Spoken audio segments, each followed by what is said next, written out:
sound right, boys.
Sound right, boys.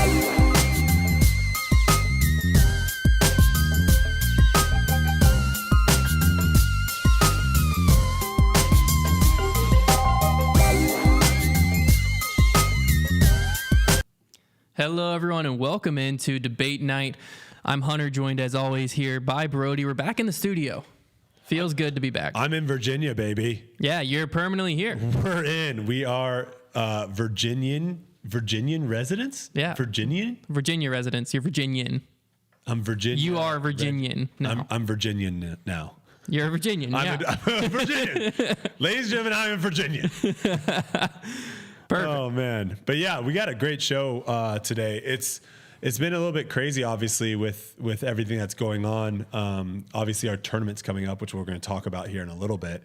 But yeah, we literally just came into town on, when was it? Sunday? Yeah, or Saturday. You got in late Saturday. We got in Saturday. Our stuff hasn't come yet, so we still are living basically out of our suitcases, which, you know, is interesting. It's not the worst case scenario.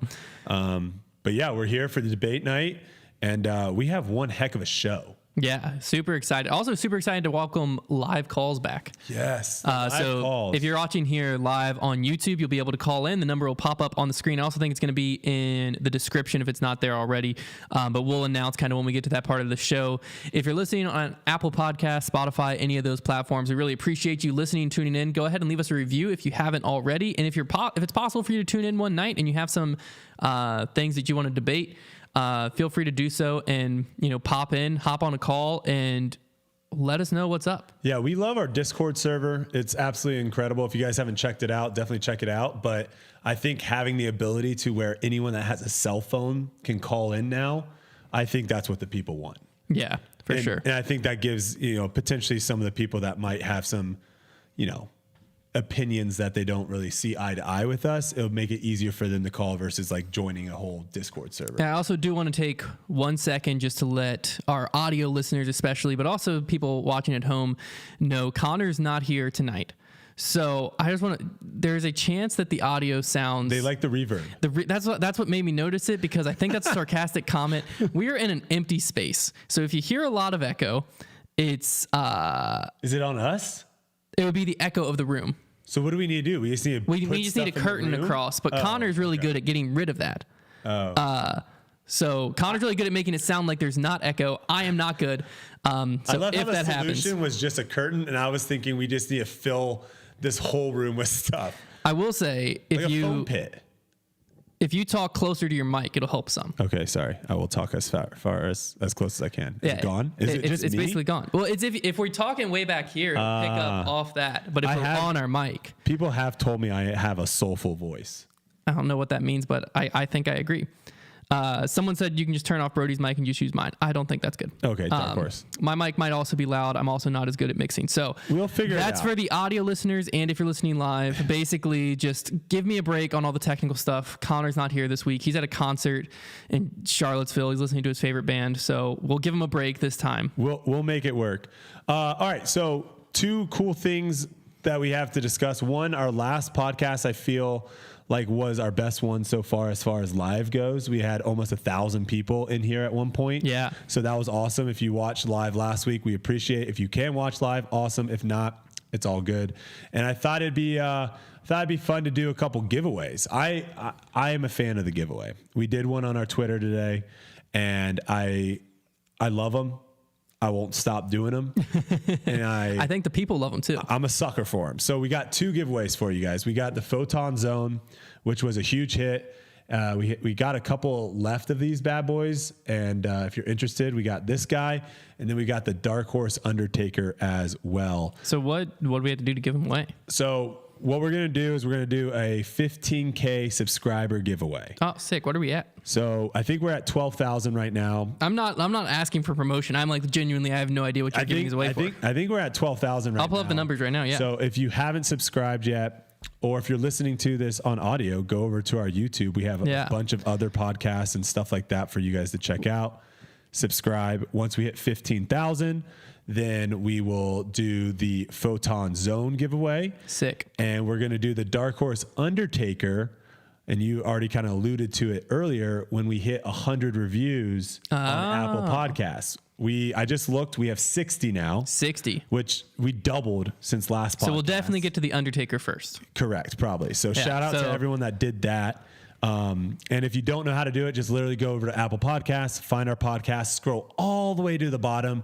You have the option of giving 1 to 5 stars. We would prefer if you did 5, if you so please, and then just write up a little review. Yeah. And what we're going to say too is when you write your review, make sure you leave like your Twitter handle or your Instagram handle. Let us know where to find you. So that way, if you do end up winning, we can contact you. So just say Twitter at blah, blah, blah, or Instagram at blah, blah, blah. If you don't have a Twitter or an Instagram, it takes 5 seconds to make it. Perfect.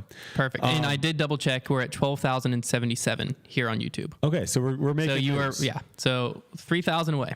And yes, shameless promotions. I will do it every single time. If you don't know who I am, then that is my MO. But I do want to read one of the reviews. That's one of our things. We review every time.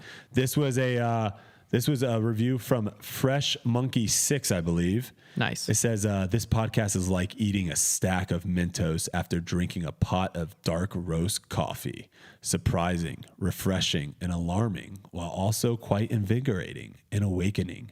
Do yourself a favor and follow this podcast. That sounded like a 5 Gum advert. I might have to reach out to this guy to write advertisements for us in the future. That sounded like you're about to be like, what does it feel like when you chew 5 gum? It's 5, right? Yeah. 5. Like all those like over the top commercials, and it was like for sure. Yeah. I like 5 gum. It also, I think, was the way you were reading it. It sounded very radio ad. I went into my radio mode. We don't have any ads right now, but we are working towards it. Yeah. So if you're Dark Horse watching this and you're like, oh, I own a company, I want to advertise. I was listening to a podcast the other day, and their shtick was they just started. It was like a newer podcast. It's a big podcast. Should we make up our own ads? Is that what they did? But no, what they did was they just acted like the producer forgot to send them their ads.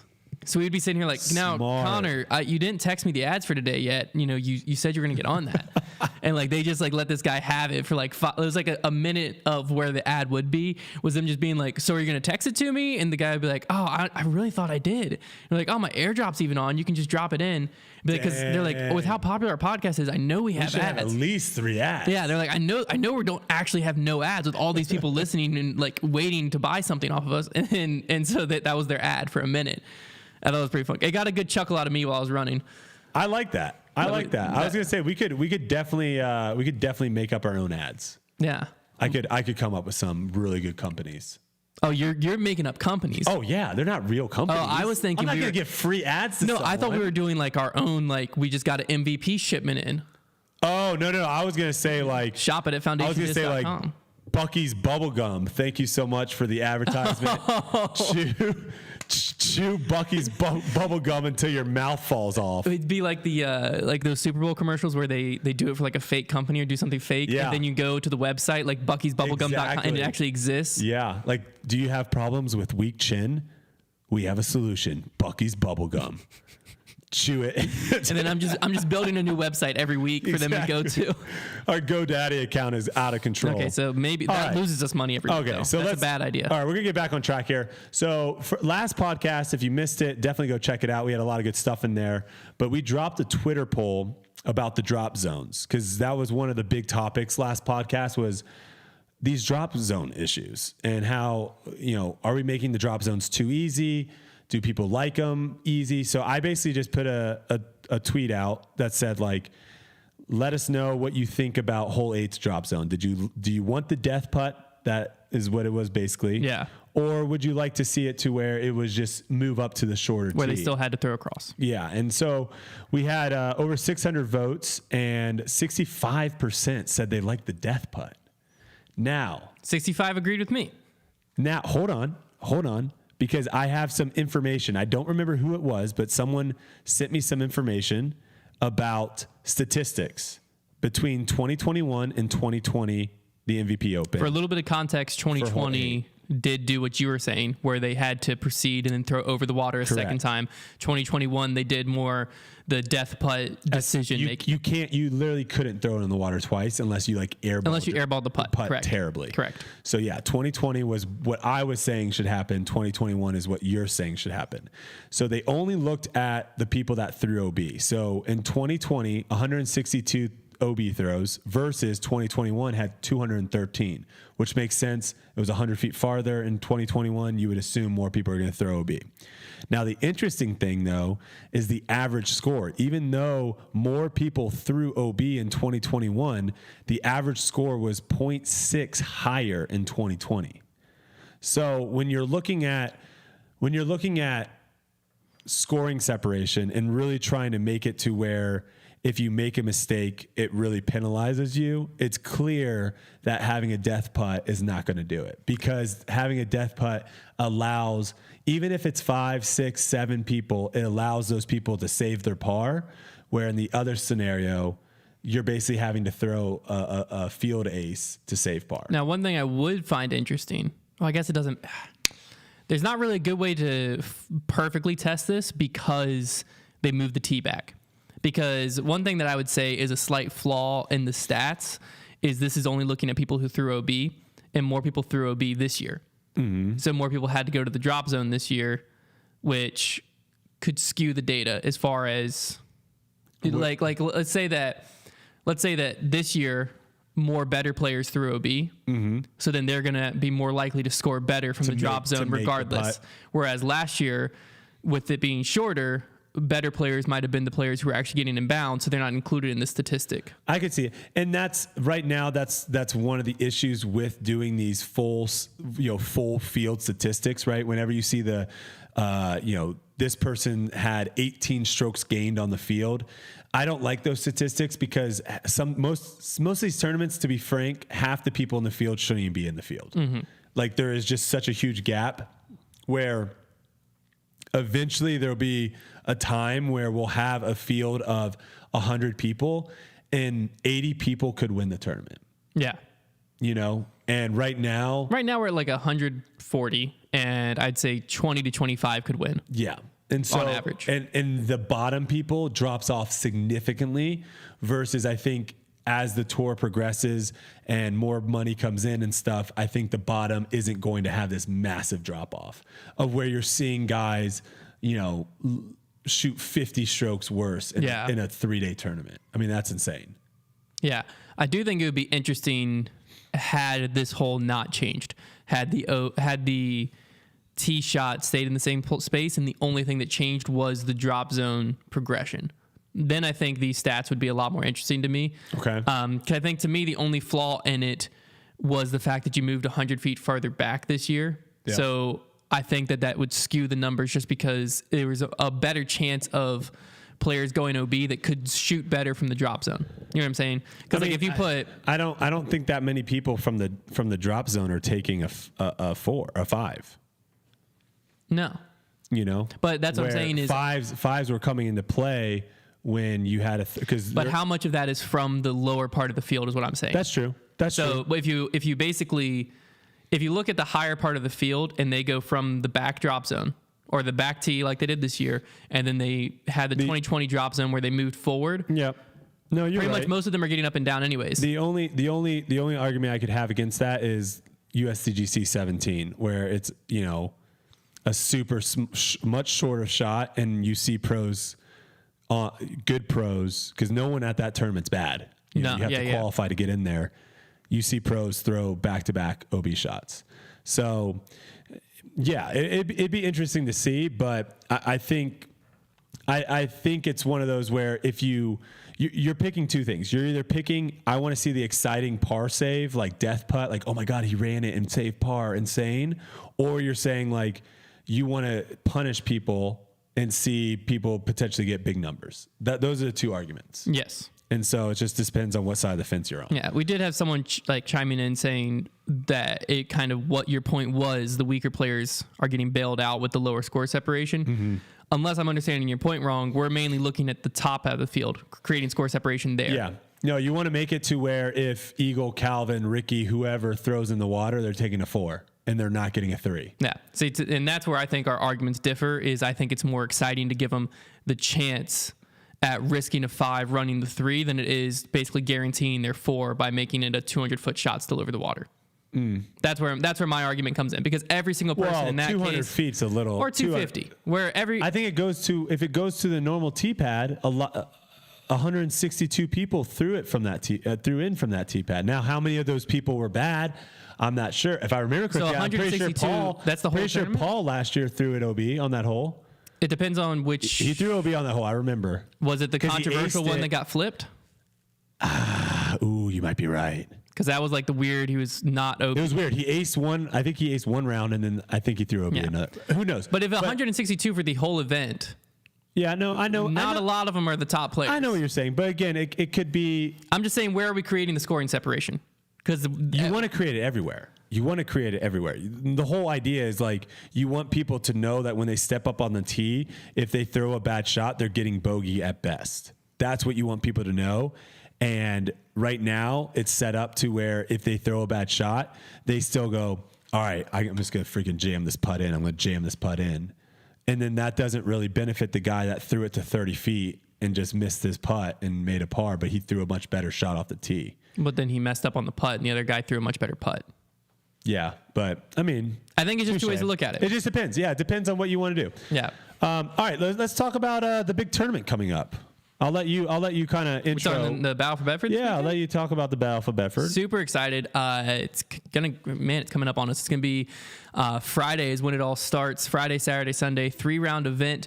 The MPO is going to be playing New London, kind of our feature, hopefully future Pro Tour course in the area. And then we're also utilizing the other great courses in the area. So FPO, a lot of the age-protected pros and some of the higher level AMs will be at Independence Park, which is probably what you've seen if you watched the Battle for Bedford last year, a lot of our videos. Mm-hmm. And then the rest of the AMs and junior divisions will be playing Falling Creek and Manita.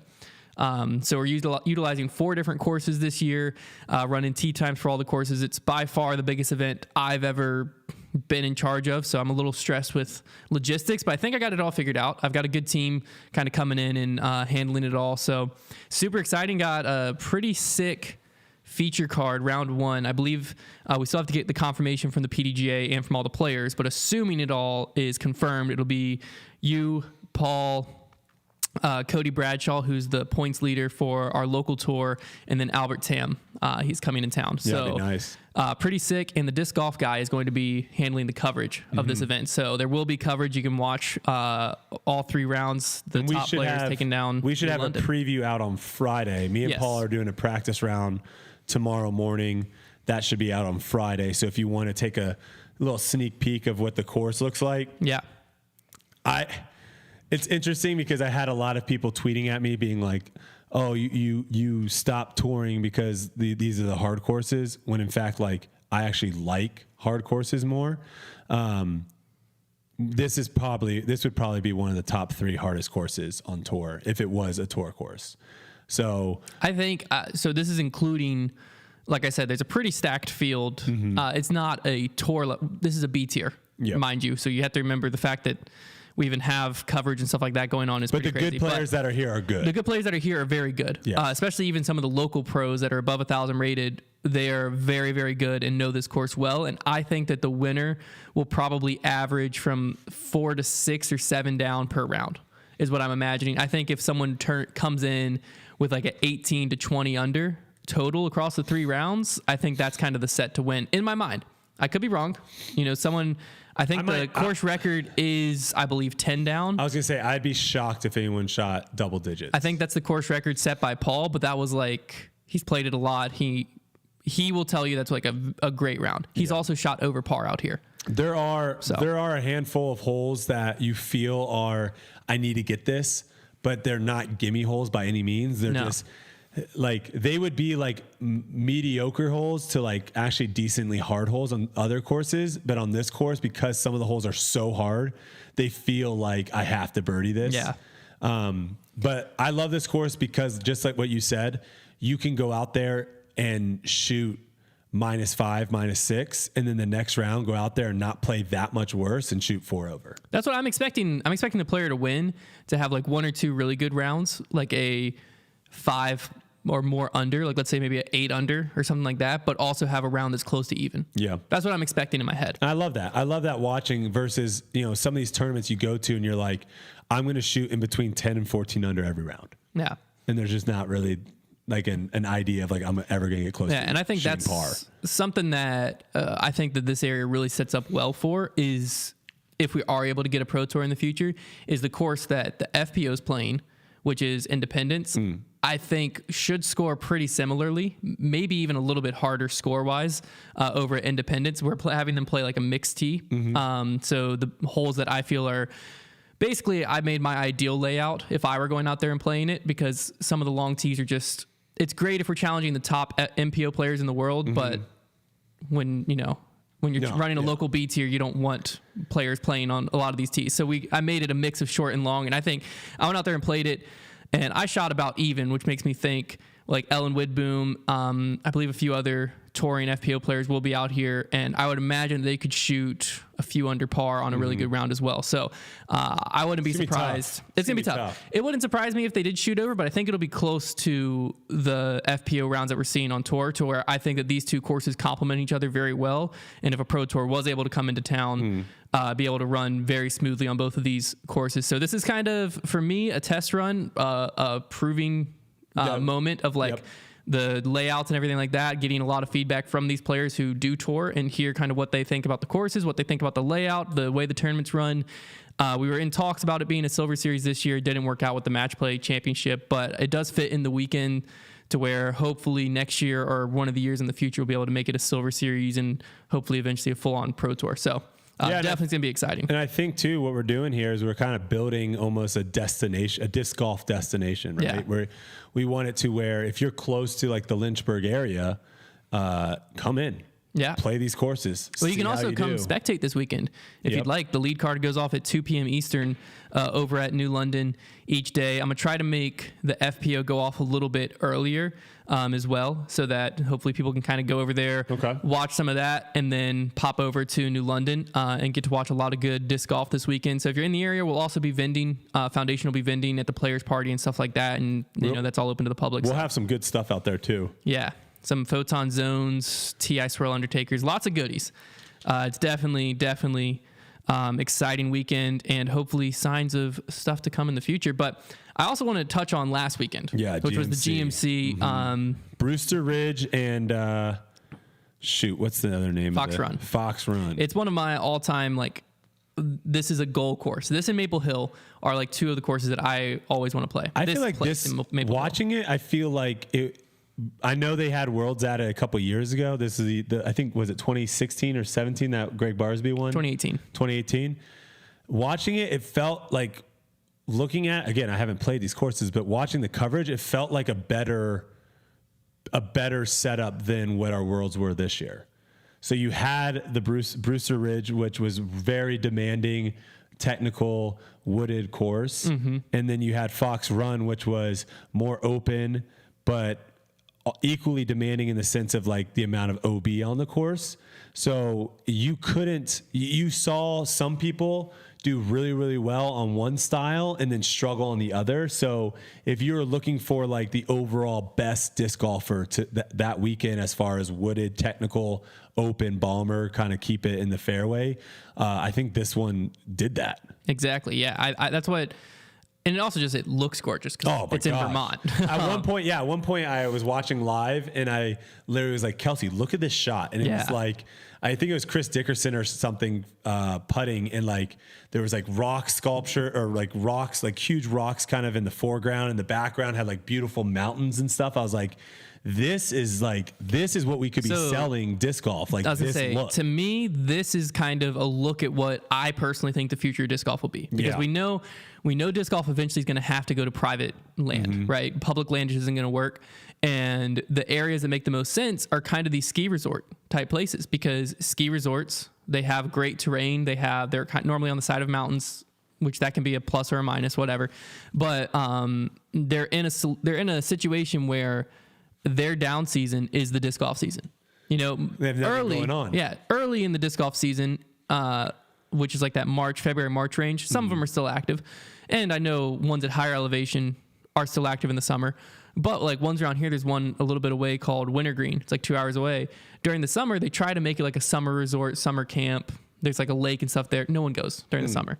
As soon as winter rolls around, they're popping. They're busy. They make enough to stay open year round. But if they could have a attraction like this, like championship level disc golf, that could bring them another moneymaker over in the summer, I think that's something they would be open to. And that's what kind of Smuggler's Notch has done, has taken their wooded land, you know, the good land, already have like stuff cut in to where it can kind of be this both ways, and it's on a private course to where they can really put time and energy into making it and keeping it just for disc golf and do really well with it.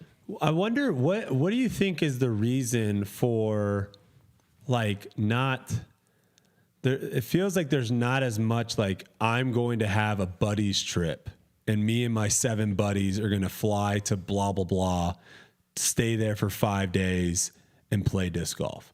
Is it because everything is free?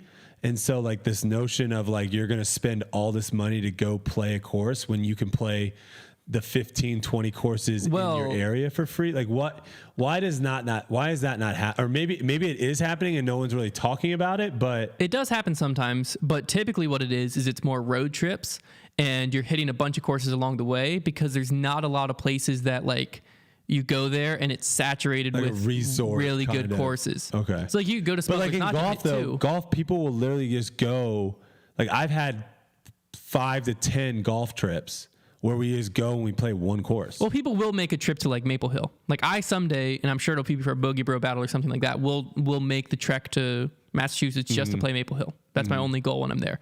People will do stuff for certain courses like that.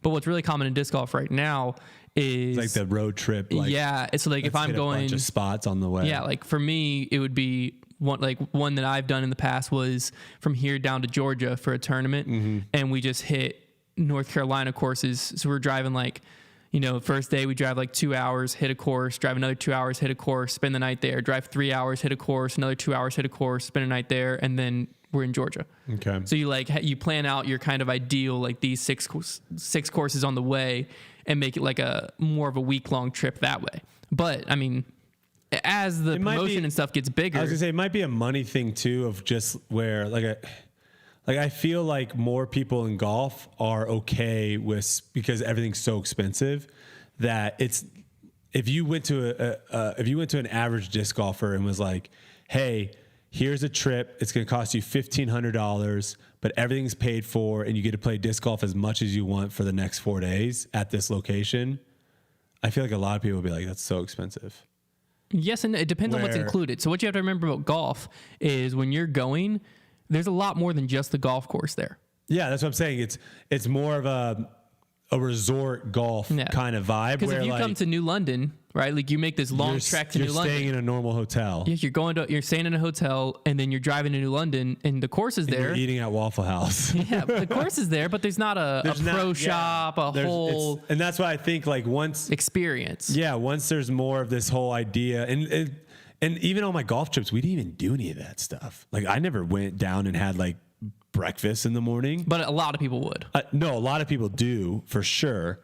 And you know, they go to the spa and do exactly all that. For sure. But for me, like I think there are other people out there that are just there for the golf.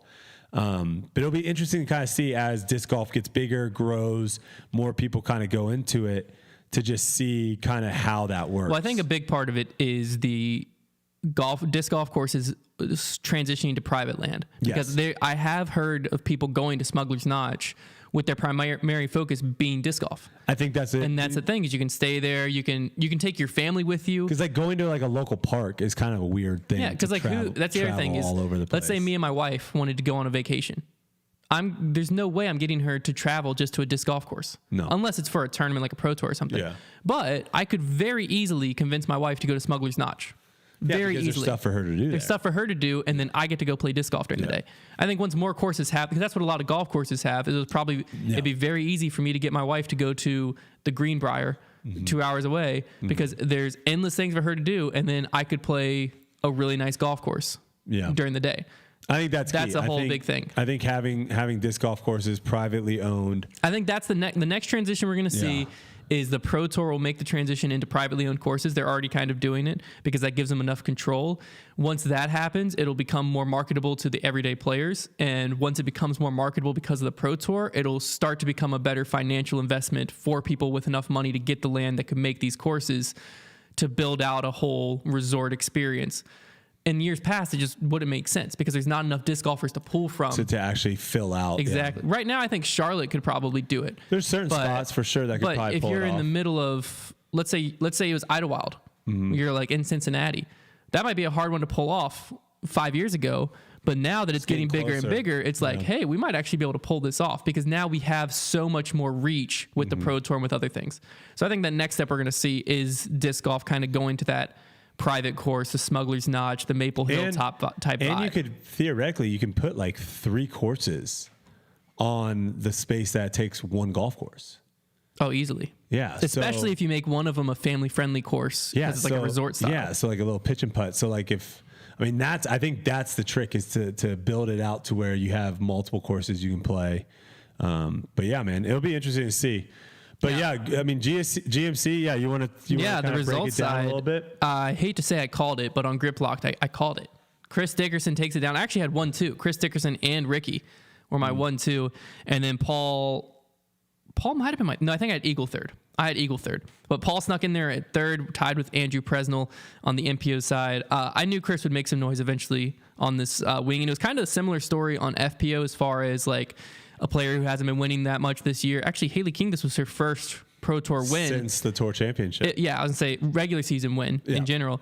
So Haley King took it down by 1 over Sarah Hokum, and then we had Paige Pierce. But it was a very similar story, both sides of the players going into the final round with a commanding lead. You thinking they're just going to ride it home to victory, and then they hit a rocky bump and met many challengers kind of throughout it, but were both able to hold on. Yeah, and I posted another tweet about this, asking before the tournament, I said, who takes down GMC this week? And I did the whole Eagle, Ricky, Paul, Calvin, so some of the favorites, the top heavy guys. I did not put Chris on there. And I think a lot of that's just the fact that he hasn't been playing in tournaments, and I think maybe some people have just forgot about him. See, Trevor was saying the same thing. He only missed like 4 or 5 tournaments. He's played in the last couple? Yeah. Really? And he's been doing decent. Look up. He's had himself a good year. Yeah, look up what he's done the last couple tournaments. Trevor and I just looked at this, because I think we're going to talk about it on Grip Lock. But 63% of you out there said that you wanted Eagle, Ricky, Paul, and Calvin. Only 36% said they'll take the field. I'm going to be very interested to see what this looks like next year. If I put out the same kind of thing of like, hey, these are the top 4 like in the world rated guys, ranked guys. Do you take them or do you take the field? I think we're still a few years away from disc golfers' mindset changing, because I understand that a lot of players could win. A lot of you got to remember, there's a lot of people that haven't been playing disc golf. Like, I would say it's not going to be that much longer before the majority of people that are following disc golf, playing disc golf, are newer disc golf people. That's fair. And they basically, now the people that have been doing disc golf for 20, 15 years, they're going to be in the minority in the sense of like, well, this is how we've been doing, So this whole notion of like these people coming in, they're going to be like, oh, I'm taking the field. Yeah. What the heck? That's the best odds. Because if you're showing me that right now, even after this season, that's been a much more wild season. You're still taking the top 4? I'm taking the top 4 every weekend. Really? Every single weekend, because that's just my mindset. How much money would you have lost? I think over the course of the year, I'd make money. You think so? If I took those 4, Calvin. Eagle alone won 4. Paul won 1. Ricky won 2. Calvin, I think, Yeah, won it'd be 2. close. It'd be close. Yeah. I mean, that's a lot. But I think next year it's going to be even. That's less. what I'm saying. We're a few years. We'll see. We have to. It'll be interesting. Once I go through a few seasons of like, man, those top 4 guys have been coming in the top 5, but they haven't won. Europeans are coming, man. That is also very Jackie true. Chin. What do you think he's been doing? You think he's been over there? I forgot about that name. Yeah, he's been over there just grinding. He was what 10? You don't care about rating. Don't talk you don't care about rating. But he was competing with some of the top U.S. talent over there. That is true. And if you don't think he's over there grinding, but so Dickerson has been on tour since D-Glow. Okay, so he did D-Glow. What did he do at D-Glow? D-Glow 13th. Okay. Ledgestone 7th. Okay. Idlewild 12th. Okay. Delaware, which was a national tour, 17th. Maple Hill 17th, and then win at GMC. So he has been out there. I think this is the issue that we're having right now is the lack of storylines, the lack of media, and also just the lack of coverage. Because if I'm watching live coverage, right, because they have so few cameras and they're so top heavy, which is fine. I love that, especially late in the tournament. I only want to see the people in contention. Yeah. Unless someone throws an ace or someone does something crazy, that's fine. Don't show me someone that's 15 shots out that just threw an upshot. I don't want to see that. But the problem is like the lack of coverage. I could not have told you. Well, that's what in those tournaments. I've been hearing a lot of people. I just didn't see him on live coverage ever. I've been hearing a lot of people say like, well, Chris is just doing the same thing where he's not touring. And I'm like, he really only skipped the Pacific Northwest. Yeah, you see, it sounds like he just skipped like the couple tournaments out west. That's it. Yeah, because he played the early out west swing and the Texas swing. He played all of those. Then he came to Tennessee, North Carolina area for like Huck Central. I think like the Knoxville. He played a few in this area, and then he went right back on. He played a lot more this year than he did in previous years. Yeah, but I mean that's been a storyline that you're not the first person I've heard say that. I've heard several people say like, man, well, I wonder where Chris could have been if he played a lot this year. And I'm like, he did play a lot this year. I think it's just one of those coverage things. If you don't see him on coverage, you're just assuming that they're not there. I still put him in pretty close to my top 5. Like we didn't see overall player. We didn't see Eagle at all this weekend. No, and that was another thing. He battled himself back. People were coming after in the comment section. People were coming after Trevor after the last grip block because Trevor was picking Eagle, and I forget what he said about Eagle. Oh yeah, or he picked we both picked Eagle. We both picked GMC? Eagle. Trevor picked Eagle to win. I picked Eagle in third. So people were coming after us, and they were like, "Oh, where's Eagle now?" And I remember I responded acting as Trevor, but it was me. If I responded to you, that was me. And I said, "Eagle's one good round away from a top 10." Mm-hmm. And then the next day, he balled out. Sure enough, and he popped into 7th place. That's what we call like not in contention. That's what we call like backdoor. So like someone like Ricky Fowler in golf is what's the word? Synonymous? No. Synonymous. For doing this, does that sound right? Synonymous. Okay. Of where he'll never really be in contention, but he'll always like when it doesn't matter and he knows he can't win and there's not really any pressure on him. He'll just shred. He'll just backdoor his way into like a top 5. Yeah. But I mean, obviously, Eagle has won, so he's not like that. But that's what he did this weekend. He was never in contention to win, but he snuck his way up there to where he's in 7th. I think he got 7th. So some issues that happened at the GMC, mainly from players that don't complain a lot. You have some guys on tour that they'll be like, the water was dry. There was no water here. When in fact, like the person's showing up with extra water. They're like, well, when I got there was no water, right? There's some people that will complain about everything and some of the stuff that just doesn't matter. But this week we saw this past weekend, we saw a lot of players that normally don't complain ever. You don't ever hear from them, post about how bad the tee pads were at Brewster. And I have a video that we were going to try to eventually we'll be able to start throwing videos. We could have, but I was stressed with other things. Connor's not here. That's all I have to say. We're lucky we're live. But there is a video. That's very scary looking from. Zachariah Johnson was throwing. Yeah, he was throwing a forehand. Kevin Jones had a couple of times on live coverage where you could see him slip or even like just be disgusted, like going up to the tee pad and you can just see his foot is just like, as he's like testing it, is just sliding on it like it's, ice, and you can see him disgusted. And this is one of those things of where it's a bad look. It doesn't look good, but then also the most important thing is player safety. Yeah.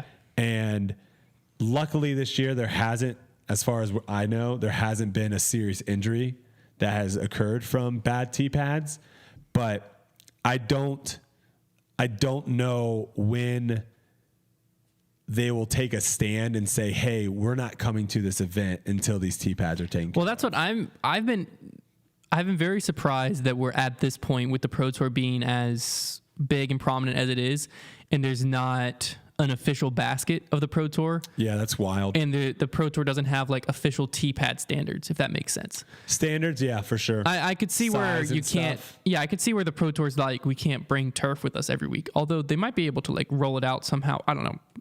But regardless, I'm the official basket I'm surprised by, because like sleeves are most of the time pretty universal. So like the Pro Tour could roll in, be like, hey, Discraft paid us who knows how much money to be the official basket of the Pro Tour.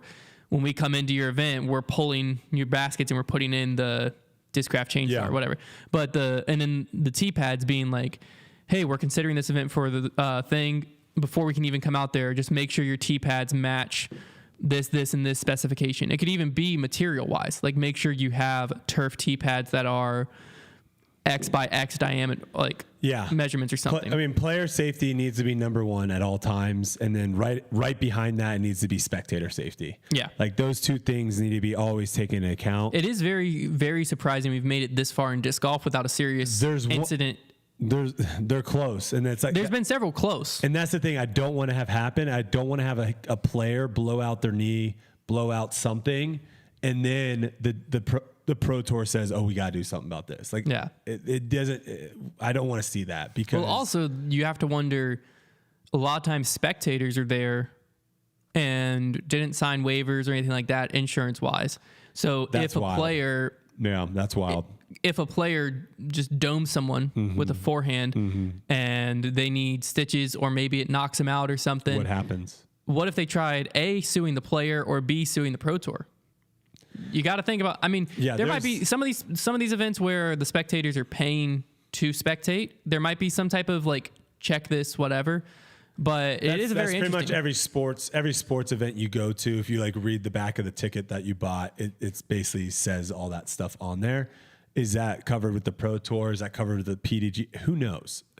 Because also you could, at some of these tournaments, the parks are still semi-open, right? You could hit someone, just a random passerby. You could just hit some dark horse events dog do walker. have, every event does have insurance that it protects you from stuff like this.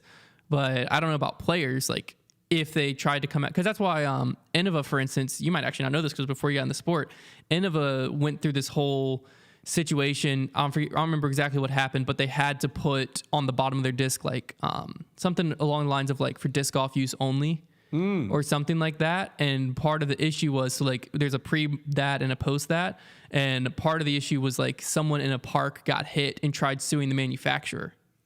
Interesting. They tried going that route and somehow putting like for disc golf use only protected.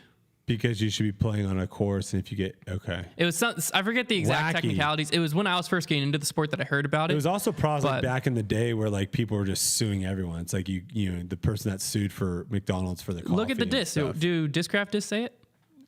Disc golf use only? No, I don't think there's anything. I wonder if there's like packaging. No, there's not anything on here. Interesting. And for some reason, I feel like Innova doesn't have that on there anymore. But there's definitely, hopefully, someone in the chat or comments can know where that happened. It's made in the USA though. Kind of going on this and safety. Let's talk a little bit too about inside the ropes and who should be inside the ropes, and then a little bit about like spectator, like where not spectators, sorry, spotters, like the volunteers and stuff, where they should be, because there have been and there will continue to be issues with people being in the way, and also the inside the rope situation at one point. And again, there might be some people watching this be like, oh, that was sick. FPO, I believe it was hole 18, the final hole. And there was obviously a big backup, and some fan just came up and started like asking, and I'm sure they probably did it from a distance. And one of the players was like, that's fine, whatever. She like ended up walking up and was like 5 feet away from the tee pad and walking around getting her disc signed. And the commentators loved it. And we're like, oh, look how awesome this is. Awesome. And it's one of those things of where you at a certain point, it's not going to be awesome. At a certain point, Well, it's already not awesome. well, no, it looks bad. In my opinion, it looks bad. Was it like a kid or? She was probably under 22, 21. So she was like a upper teenager. She was definitely old enough to drive. Okay. So see, like, that's not cool to me. Because like I've been walking with Paul before and had like a 5-year-old or a 6-year-old run away from his dad while Paul's in the fairway and be like, Paul, can you sign this disc? And then Paul's like, yeah, and signs it because it's a kid. And the dad's like, I'm so sorry.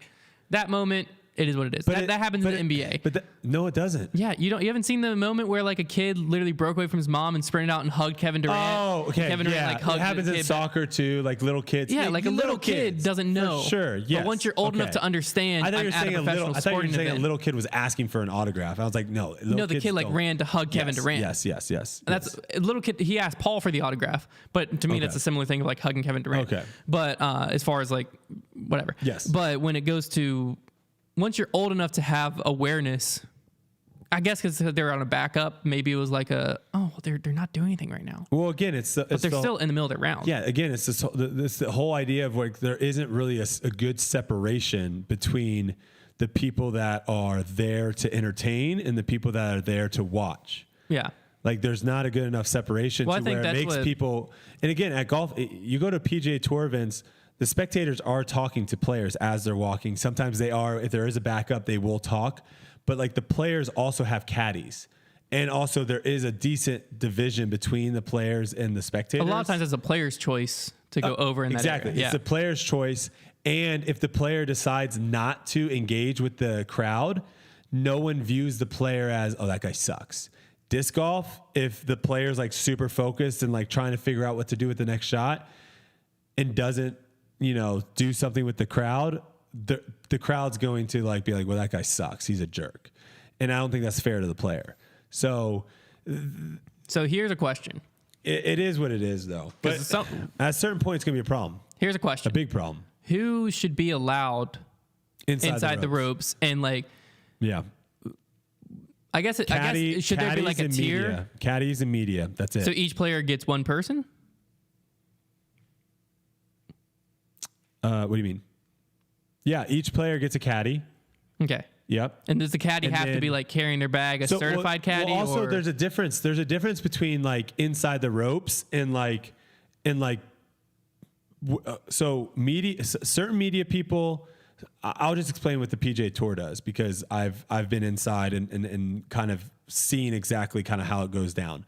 So you have the only people that are standing on the tee pads, for example, are going to be the players and the caddies. That's it. And then you have the media that is like directly connected to the PGA Tour. Mm-hmm. So they're photographers, they're the people that are broadcasting, people that are filming stuff for like documentaries or slow motion stuff, like after the fact highlight stuff. Those people kind of have reign of where they're going. The broadcast people can go wherever they want and you need to get out of their way. They have like ultimate reign. So that's the Disc Golf Network. Correct. And then you have outside of that, then you have like other media and journalists, right? And lumped in there a little bit is like VIP stuff. Okay. Right. So there's been times where I was there and really I wouldn't consider myself a VIP. I was there doing like social a lot of times for them. That was one of the reasons why if I didn't have a big social presence, I would not have been invited to these events. But you would see, I was there with what's his face? One of the guys from, what's that group? The 5 dudes, singers. One Direction. One of the that could have been anyone. Sorry, one of the One Direction guys was there one time. Tom Holland has come out a couple times. Charles Barkley has come out. You name it, like those people come out, and when they come out, they're not like doing social media stuff. They just can't be in the crowd. Yeah, because they'd be swarmed. So they are kind of lumped in, but they normally hang back a little bit. And then the journalists that are writing, that are going to like write stories and stuff like that for the internet, they're there too. But there's like this division of where things are happening, and all these people have to get clearance before they go in. Mm-hmm. And if you're like a VIP or anything, you have like a PGA Tour handler with you. So if I'm inside the ropes, I have a PGA Tour handler. So they make sure that I'm not going anywhere that I shouldn't, that I'm giving space to where I need to do all that stuff. Where right now, sometimes you look and it's just like, it's like a free reign of where it's like, oh, look, there's 4 pros that have already finished and they're just like talking to people. And it's a weird situation. So let's say, yeah, go ahead. Let's say in golf, because this is something that I'd be interested to even happens in golf since you want to compare it directly there. I mean, it's basically the same thing. Oh yeah. I'm just saying. I don't know if this happens in golf, but it definitely happens in disc golf. Let's say that Rory finishes his round. Yeah. He teed off a little earlier in the day. Mm-hmm. He wants to go watch Ricky Fowler. Never happens. Let's say he did. Okay. Where does he go? He's probably, like, realistically, he's probably watching on TV. But like if he went and walked, is he automatically a VIP? Cup. The only time is Ryder Cup. Okay, so in Ryder Cup. Are they in the crowd? No, Ryder Cup, they're inside the ropes. Okay. So but they're not talking to the players. Okay. Yeah. So there is some, is it like they know we don't talk to the players, or is there like a standard or a rule of you don't talk to the players? I mean, they might. Ryder Cup's a different element because it's a team sport, right? So it is a different element. And when I say they don't talk to the players, I mean they're not like on the tee pad like the whole team on the tee pad chatting. There are times where like you will see some of the Phil Mickelsons, the Tiger Woods, they might, as like a player's walking to their ball or walking between holes, they might come up and like whisper something in their ear or say something. That has happened. So there isn't this like, if you talk to him, you're disqualified, but it's the Ryder Cup. It's a different situation because there is no teams in the PGA Tour. And so the only time I have ever seen, and someone watching this, if you can prove me wrong, I always love to be proved wrong, and I would learn and move forward. I have never seen another PGA Tour professional on a hole outside the 18th green. The 18th green, tons of times you will have players waiting, and when you see someone win and they walk off, they normally go caddy first, wife if they have them, kids if they have them, then their manager, agent, and then as they're walking to do their scorecard, then they get hit with their buddies that are also on tour. But I have never seen a PGA Tour player like chilling on hole 14 after the round watching someone. It just doesn't happen. I just think that's an interesting, because I think that's part of disc golf. That's a lot of times what it takes it away, man. In disc golf, I think that's why you wouldn't see it. Round one, or not even round one, when hole one starts, there's always really good separation. It seems to be between the crowd, a little media section, players. By hole 18, the crowd has kind of inched their way up to the media section. The media's kind of bumped up, and when there's a backup, they're kind of a conglomerate group to where I could be literally within 5-6 feet of the players. And I think part of what that is players, sometimes good friends who aren't caddies, stuff like that, will show up to the round as the round goes on. Why? Just because they want to, I don't know. Be on coverage? I don't know if it's necessarily on coverage, but sometimes if it wasn't being filmed, would they still show up? Yes. If it's a lead card or if there's a gallery, yes. No, there's no one there. There's no spectators. There's no anything. Then you should, if you're going to, if you're my buddy, yeah, and I'm like, dude, I'm going to help you this year however I can, yeah, right? Whether you're on lead card, fifth, or whatever, if I'm done, look at it this way. Look at the boyfriend girlfriends on tour, right?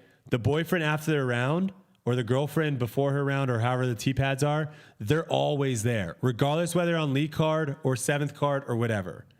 That is not the same if it was a guy and guy. It doesn't exist. Some dude is like not showing up to fifth card to caddy for you for 5 holes. Sometimes, but I mean, I see what you're saying. If I was on lead card, I'm way more likely to get a caddy. People are doing it because they want to be on coverage. That's just say how it is. Well, I don't know. I don't think it's coverage. I don't think it's necessarily coverage. I think it's they want to be seen in front of the gallery that is there. They want to be seen regardless. Eyeballs regardless. Coverage in the sense of like people there. It doesn't matter. Whoever. My argument is if there was no one there and the only people there are the 4 people playing and the UDIS person or whoever it is, you would not see people. There wouldn't be nearly as many. No, I would almost say 0. There would be some, because there's some that are just like, I don't want to call them good friends and bad friends, but there's some people who are like truly like, hey, I'm walking with you no matter what. Like there's some friends on tour I've seen. I'm pretty good friends with you. If I finish 5 holes before you, there's no way I'm coming back and walking I'm just another saying 5 holes. 5 holes is a different story than I finished my round. But that's what's happening on coverage. That's what I'm talking about. Sure. Yeah. But I am saying there are people that would do that. That's completely irrelevant to the topic. You're the majority, talking about like I finished at 8 o'clock. I finished at 10 o'clock. You finish in the and morning, I'm on hole 2. And and I told you I was going to caddy for you. Yeah. Then you're coming regardless of if there's 1,000 people or 0 people. Fine. Yeah. Sure. But there are people that are like 99%. Yeah, and sometimes they're not even friends. Sometimes it's just like they want to get uncomfortable. I know this guy's, but that's what I'm saying is I think that when players and stuff like that, the like people who are in charge of crowd control are too uncomfortable. Like let's just use you. Let's say that you finish your round. Paul is 5 holes behind you. Yep. And you're like, hey, I'm gonna go walk with Paul the rest of the round. No, I'm the guy. But let's say you did. Okay. I'm the guy holding the quiet sign. You walk by me. I would be like, if I'm a guy holding the quiet sign, I'm just a volunteer. I'm not going to try to call the scene and be like, hey, Brodie, get behind the ropes, man. No, it's tough. Yeah. So I think that's what's happening is then Puts you're him in up. a tough spot. And so then, because I've heard this happen before, right? Where I have a media pass, I'm doing social media, doing whatever.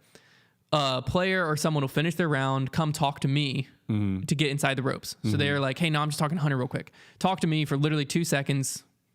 Inside now the you're ropes. in it. They're in. Yeah. Okay. Then other people from the gallery will start to surround me. Where I'm like, I'm trying to get social media stories. I need to be in front of the gallery. Yeah. So I have to inch forward because now it's my job. I have to have a clear shot. I inch forward. The gallery inches up to me to where eventually, like, it's happened at Ledgestone. Like, Nate Heinolds come up to people and be like, hey, you need to get back there. And they'll be like, well, so-and-so's up there. I'm talking about a player or someone who is kind of on that in-between where they have rights to be inside the ropes part of the day. Kind of, yeah. Because they're a player or media for other people or whatever, but they shouldn't be on lead card doing it. You know what I mean? So then it kind of inches it forward to where it blurs that line of, there's not like it's almost like there needs to be a 2-rope system. There needs to be, there needs to be 1 rope. There is 1 rope right now. Not really. There's not a solid rope. There's a rope that they let people through. There needs to be ideally a rope that's like there and not moving. Not a moving rope. Oh, so you're saying put the spectators on the side. Yeah. Not in the play. Well, see, obviously some courses you can't do that and you need to have the spectators behind. I think the rope the way it is right now is fine, but the volunteers need to be given the authority to say, these are the only people that are inside the ropes. You have the authority to kick anyone else outside of the ropes. If they don't oblige, call the TD. Well, also, I think there needs to be because they need to have the authority to kick. If you show up to Paul's card, 5 holes left, they should have the authority to say, Brodie, get behind the ropes, or you can watch the Disc Golf Network. But because I think that's where that blurred line happens.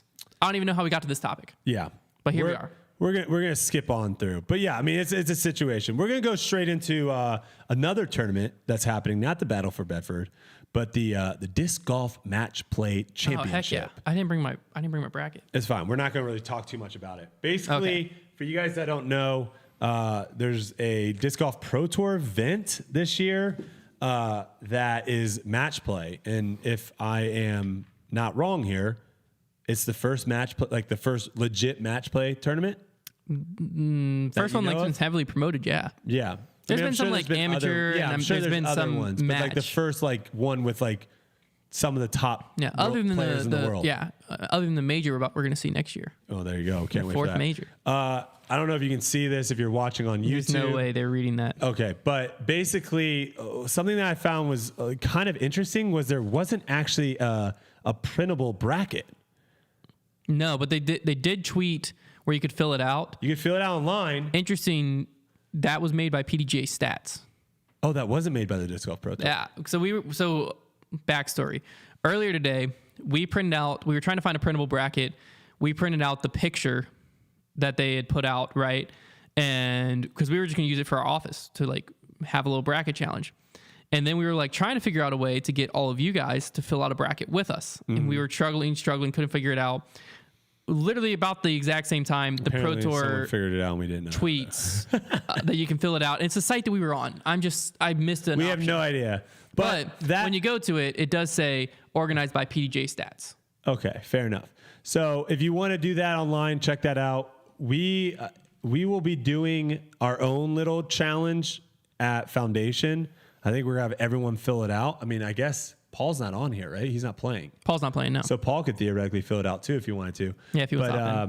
I think we decided that what did we say? The loser,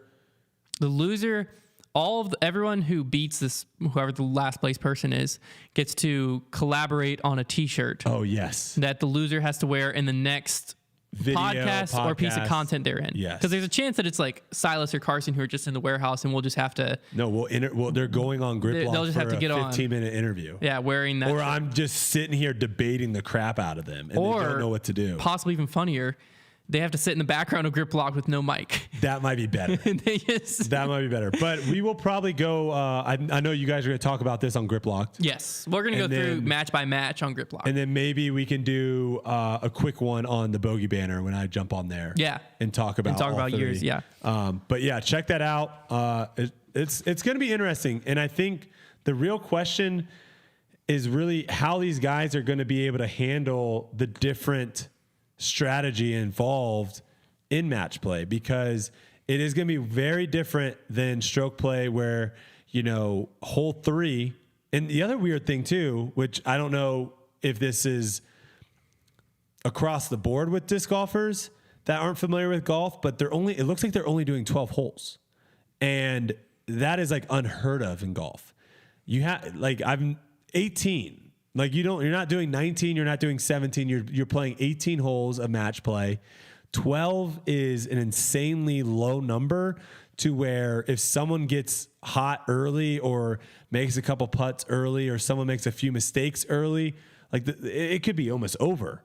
Because again, it's one of those things of where you're just playing against the guy next to you and you can strategically change your game plan based off of what they're doing. And now I'm almost forcing your hand you're going to have to go for shots. You're going to have to do stuff that maybe puts you in a spot where you didn't practice for, or you weren't, it might not be your go-to shot. And, it's just going to be interesting to see how these guys play. 12 holes. It's going to be wild. It's on a golf course. It's going to be long. So if you want a little insider help, most of these guys on here, they're all top 10 guys. 16. Is it 16? Mm-hmm. Oh, it's 16 technically guys. 18 because Drew and Paul couldn't show up. There's legitimately the shortest thrower on this list is probably Chris Dickerson. Or Emerson. Or Chris Clemens. No. Probably Chris Clemens, Dickerson, Keith, or Freeman. Freeman bombs. Or Conrad are probably the shortest throwers on this list. And then none of them. And all those guys throw far. Yeah. So you can't really just be like, I'm just going to pick the people that throw far. They all throw far. Where did you see 12 holes? On the U-Disc. And they have the layout. So the course U-Disc. Itself is only 12 holes. It's 12 holes. Interesting. Okay. Yeah. So it's going to be interesting. On the women's side, if you don't pick Paige or Kat, you probably aren't. Haley King, I think Paige, Kat, or Haley King, considering it's a golf course. Haley King could sneak in there, but Haley King has to beat Kat and Paige. That's the only difference. She would have to beat Kat and Paige. Yeah. Paige and Kat only have to beat. Well, not only have to beat. Kat has to beat Haley and then Paige, but but they would have to face each other. I once. feel like Kat's gonna be heavily favored. Would be if this was a betting thing, I think Kat would be heavily favored in that. So yeah, I think Paige is overall the heaviest favorite. She should win it. Yeah. She should win almost every tournament she's in. But we'll see. And then the last thing we're gonna talk about, and then we're gonna open it up to calls. Are you able to throw the number on there? Yeah, I'll throw the number up now. Throw the number on there. So get ready to call in. We're going to talk about who we think had the best regular season this year on the Pro Tour. So excluding national tour events. There's only one answer. Who you have? Eagle. You can't say someone had a better season than Eagle on the Pro Tour. I can actually. I will disprove that 100%. I can. Okay. So I'm looking at it right now. I'm going to tell you what their world rankings is. Okay. And I'm also going to tell you how many wins they had, how many of those were Silver Series, and how many top fives they had. Okay. So Ricky, world ranked number 1 right now. He has 5 wins, 2 of which are Silver Series, and he has 11 top fives. Okay. Eagle, world ranked number 2. He has 4 wins, and 8 of those were top 5s, and 8 top 5s. Calvin, world ranked number 4, has 2 wins, 1 Silver Series, 11 top 5s. So that's pretty insane. And then Paul is world ranked number 3 right now. He has 1 win and 7 top 5s. So I think looking at it, it's easy to. Are you counting top 5s with Silver Series as well, or top 5s? Yes. Yes. Okay. So I think it's easy that right now. skews everything. Hold on. I think it's easy right now to drop Calvin and Paul. They're not even in the question. Yeah, but that skews Rick. But hold on. Ricky right now has 1 less win on, if we're talking Elite Series, not Silver, 1 less win than Eagle. Okay. And then also, I don't know if you can say, well, Ricky went to more tournaments. If that should be, if that should factor in. It's not his fault. It's not his fault that he went to more tournaments. I'm dying. But Eagle skipped Silver Series events, Okay. which are not Elite Series events. Okay. I don't think Silver Series should factor into the best player of the year. Why not? Why would they? Because it's a Disc Golf Pro Tour event. But it's their would you factor a web.com event if Tiger Would you showed factor in? Are you factoring Santa Cruz? Because that was one of the worst fields. There was like 80 people in that. I'm not factoring. There was 80 people in that field. Was Masters Cup a national tour? Cup. That was a national tour. Was it a national tour? Yeah. Oh, well, then I'm not factoring national tours or Silver Series. I'm focusing Pro Tour. Let me just silence myself real quick. But I think Ricky's won 4 Pro Tours? Ricky has won 4 Pro Tours. No, 3. Sorry, 3. And Eagle has won 4. The thing is, though, is like it gets tricky. Like, obviously, you can go in here, and that's what the world rankings do, right? The world rankings go in and look at the strength of the field and do all that stuff. Eyeball test, it's like, obviously, it's Ricky or Eagle. Yes. You everyone else, if you're trying to argue for them, that's just because you're a fanboy and you're not actually looking at the statistics of what's going on here. I think you can go either way. Ricky or Eagle. I think it's pretty clear Eagle, personally. I think. If I will say, I think, man, I don't know. If there were more, I think there were more courses that played to Eagle's strengths when it came to golf courses. Yeah. I still don't let that sound like a slight on Eagle, because I consider Eagle the best player in the world, talent-wise, everything right now. I think the only thing he's lacking is just the mental strength that comes with experience that Paul and Ricky have, basically. So when it comes down the wire, you will still see occasionally Eagle crack. Sure, but you won't see Paul and Ricky crack. I know, as but much. we're not looking at like who has the best potential or who. I'm not looking at that. I'm saying Eagle, yeah, they might have had like 1 or 2 more that played to his strengths on the golf course, but Ricky's very good on a golf course as well. Eagle won more. And I think the other thing that skews Eagle is he had that really bad finish at Waco when his back was injured. Well, it doesn't skew him that much though. Like, again, I think that's like, to me, that's the only slight in his season. But I think when you're looking, especially as the field gets deeper and deeper and deeper, and it gets harder and harder. Like, I did top 5s. I'll say this. I think eventually you'll have to throw in top 10s, probably, because I think top 10s will be impressive as well. I think you're going to see some players have off weeks, and when there are more and more good players now. Eagle, Ricky, Paul, all these people could slip into not even a top 20 finish. Where right now, if one of these guys doesn't fit in the top 20, you're like, what the heck happened, right? So it's gonna be interesting to see how it goes forward. I'll say this. I think you can go either way. If Ricky wins USDGC, I will concede to him being the better player this year. Oh, for sure. I think whoever finished, if one of them. If Calvin wins USDGC, it sneaks him back in. Same with Paul. No. Yes. No.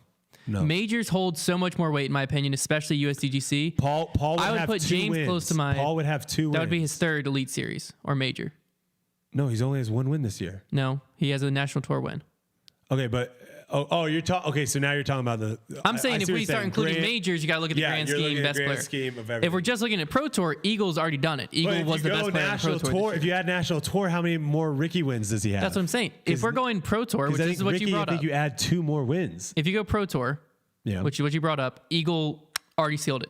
Eagle won. Right. Best player of the year. I think it's still debatable. If we go entire season, I think right now it's between Eagle and Ricky, but whoever wins USDGC really bumps themselves up. Okay, dark horse James Conrad wins USDGC best player because he won both majors. Best player, no. And didn't do anything else. Possible best season, possibly. That's a Grand Slam. Okay. It's a small Grand Slam. So if you're when you look back at the record books, okay, and you look into 2021, if James Conrad won Worlds and USDGC, 5 years from now, people aren't saying he was probably the best player that year. No, you probably would have people say that. Exactly. Yeah. No, I know. Yeah, I mean, if I was arguing, if I'm looking back at record books, I'm forgetting what happened. A lot of pro tours and national tours. I'm looking back at 2017. I still don't. But I'm seeing the world and U.S. title. I'm like, oh shoot, those guys have really good seasons. I still don't think Worlds is really. I think it's just a name as of right now. I don't think it holds. I don't think it should hold more weight winning that tournament than. It's still a major. Just because you said it's a major. USDGC, how's a tennis major different than just they said it's a major? Because of the people that qualify for it. So you're saying the qualification process. You do qualify for Worlds. Better people, yeah, but the field is not as good. Like the field, if you're comparing Worlds to USDGC. Who plays USDGC that didn't play Worlds? Who plays USDGC that didn't play Worlds? You said the field isn't as good. Who didn't show up to Worlds is going to be at USDGC. Oh, I'm not sure. So the field had to be at least the same. I mean, I don't know exactly. I don't think there's any serious pro is playing Worlds. The field might be bigger at Worlds. So there might be more people to that lower end, but the top end's the same. You can't say the field strength at Worlds is worse. It's harder to win USDGC simply because of the course. Course is harder, yeah. No, I see what you're saying.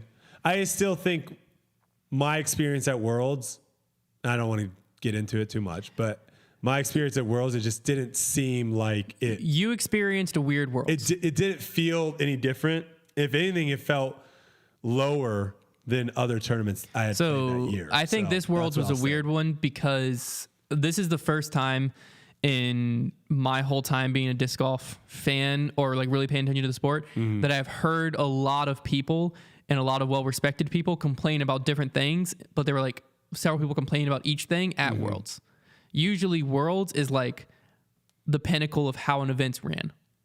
I think makes sense. This year just exposed the weakness of having a local TD run it. I think it's also weird that Worlds is like not at the end of the season. That is also a different contention point. But we can talk about that later. But yeah, my biggest thing with Worlds is I think that you just experienced a weird one because usually this is the first Worlds I haven't been to since 2015. But usually you roll into town 5, 6, 7 days before and there's like a World's energy. You're like, what the heck is going on? Like, it's not necessarily like they do anything to make it, but like the courses are already set up, they're pristine, the banners are out there way earlier than a normal tournament to where like you pull into a course and you know Worlds is there. I want the banners. There's just something about it. You're not pulling into a course.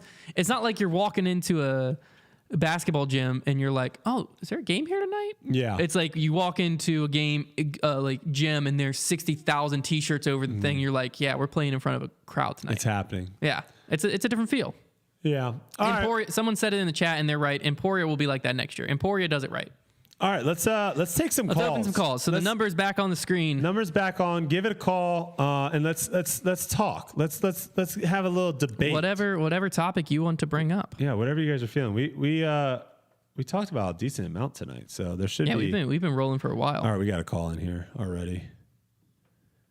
I'm doing the calls this time, so hopefully it worked out. Hello. Hello. Hey, who's this, and where are you from? This is Nathan. I'm down from College Station, Texas. Okay. How you doing? Doing good, man. Been watching y'all debate, y'all show the whole time. Appreciate it. Enjoyed checking in with y'all. Awesome. What you got for us? What was that? Oh, what do you have for us? What do you have to say? All right, man. What I have for y'all. Okay. First off, y'all chat every single week is amazing, by the way. Going in there. Secondly, you have to give it to Eagle, man. It's been Eagle's year this year. It really has. You know, either him or Ricky, right? Like, who else are you going to have besides that? It's been a runoff between those two. I mean, it's not even been close. You know, Paul usually has been dominating every single year.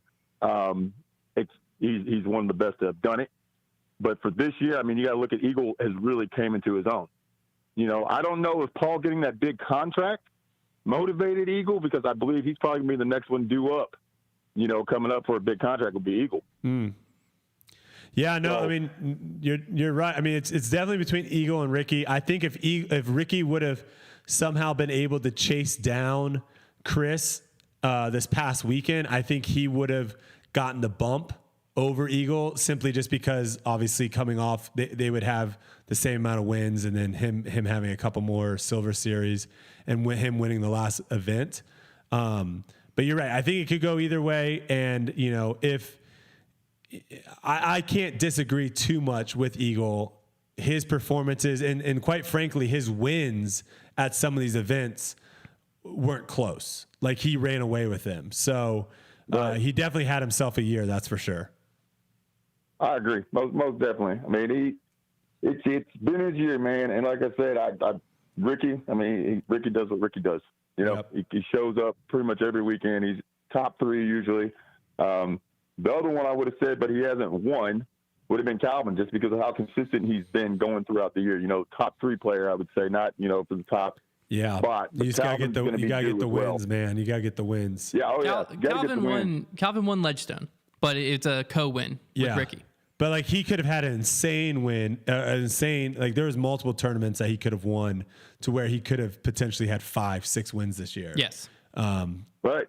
But yeah, at the end of the tournament, at the end of the year, people are just going to go back and look at the numbers, and you know, his wins just don't stack up to the others. So, but yeah, sweet. Yeah, I think Eagle definitely had probably the best season, but I feel like I could argue Ricky as well. So we'll see how the rest of the year goes.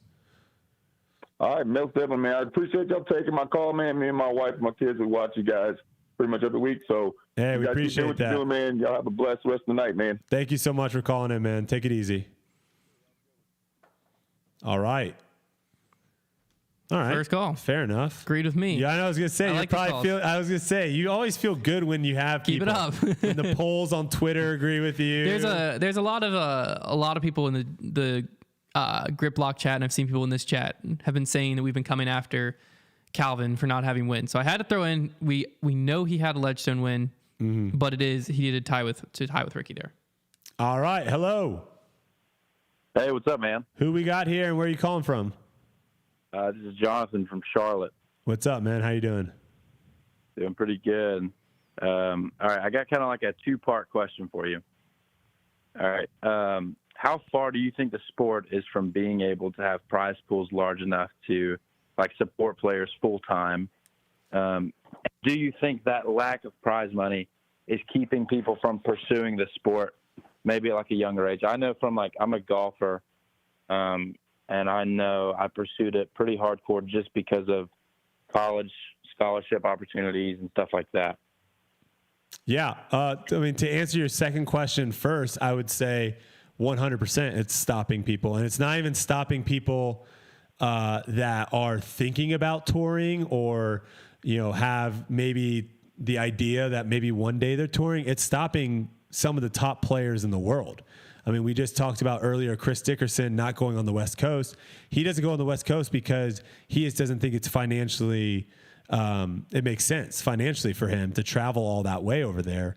Another person that I talk about a lot is James Proctor, who we did see actually on tour quite a bit this year from years past. And I think he definitely showed people that, you know, he has talent to compete and potentially win some events, and he doesn't tour full time because he has a job at home that pays well, and he doesn't really see the reason to, you know, quit that and go on tour full time. So to answer that 100%, if people like those two are not playing events because it doesn't make sense financially, then you better believe that, you know, there's people that, you know, if they have potential of maybe playing basketball, baseball, football, any other sport, they're definitely probably going to pursue those sports over disc golf because financially it just makes a lot more sense.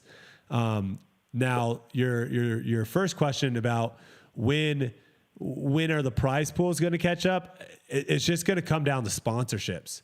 Like the amount of money that is going to jack up the prize pools is simply going to be from sponsors from companies looking at the Disc Golf Pro Tour and saying, hey, there's a lot of eyeballs here. We want to get in on that. And this again goes back to my whole thing of like this live versus post produced. We're right now spreading the sponsorship money over a lot of different areas because the eyeballs are going across a bunch of different areas. We're giving people a lot of options to be able to view disc golf. And to kind of give you an idea is like our podcast, for example, we have our podcast on YouTube right now live where you can listen to it. And then we have it on Apple, we have it on Spotify, we have it on, a lot of other smaller platforms.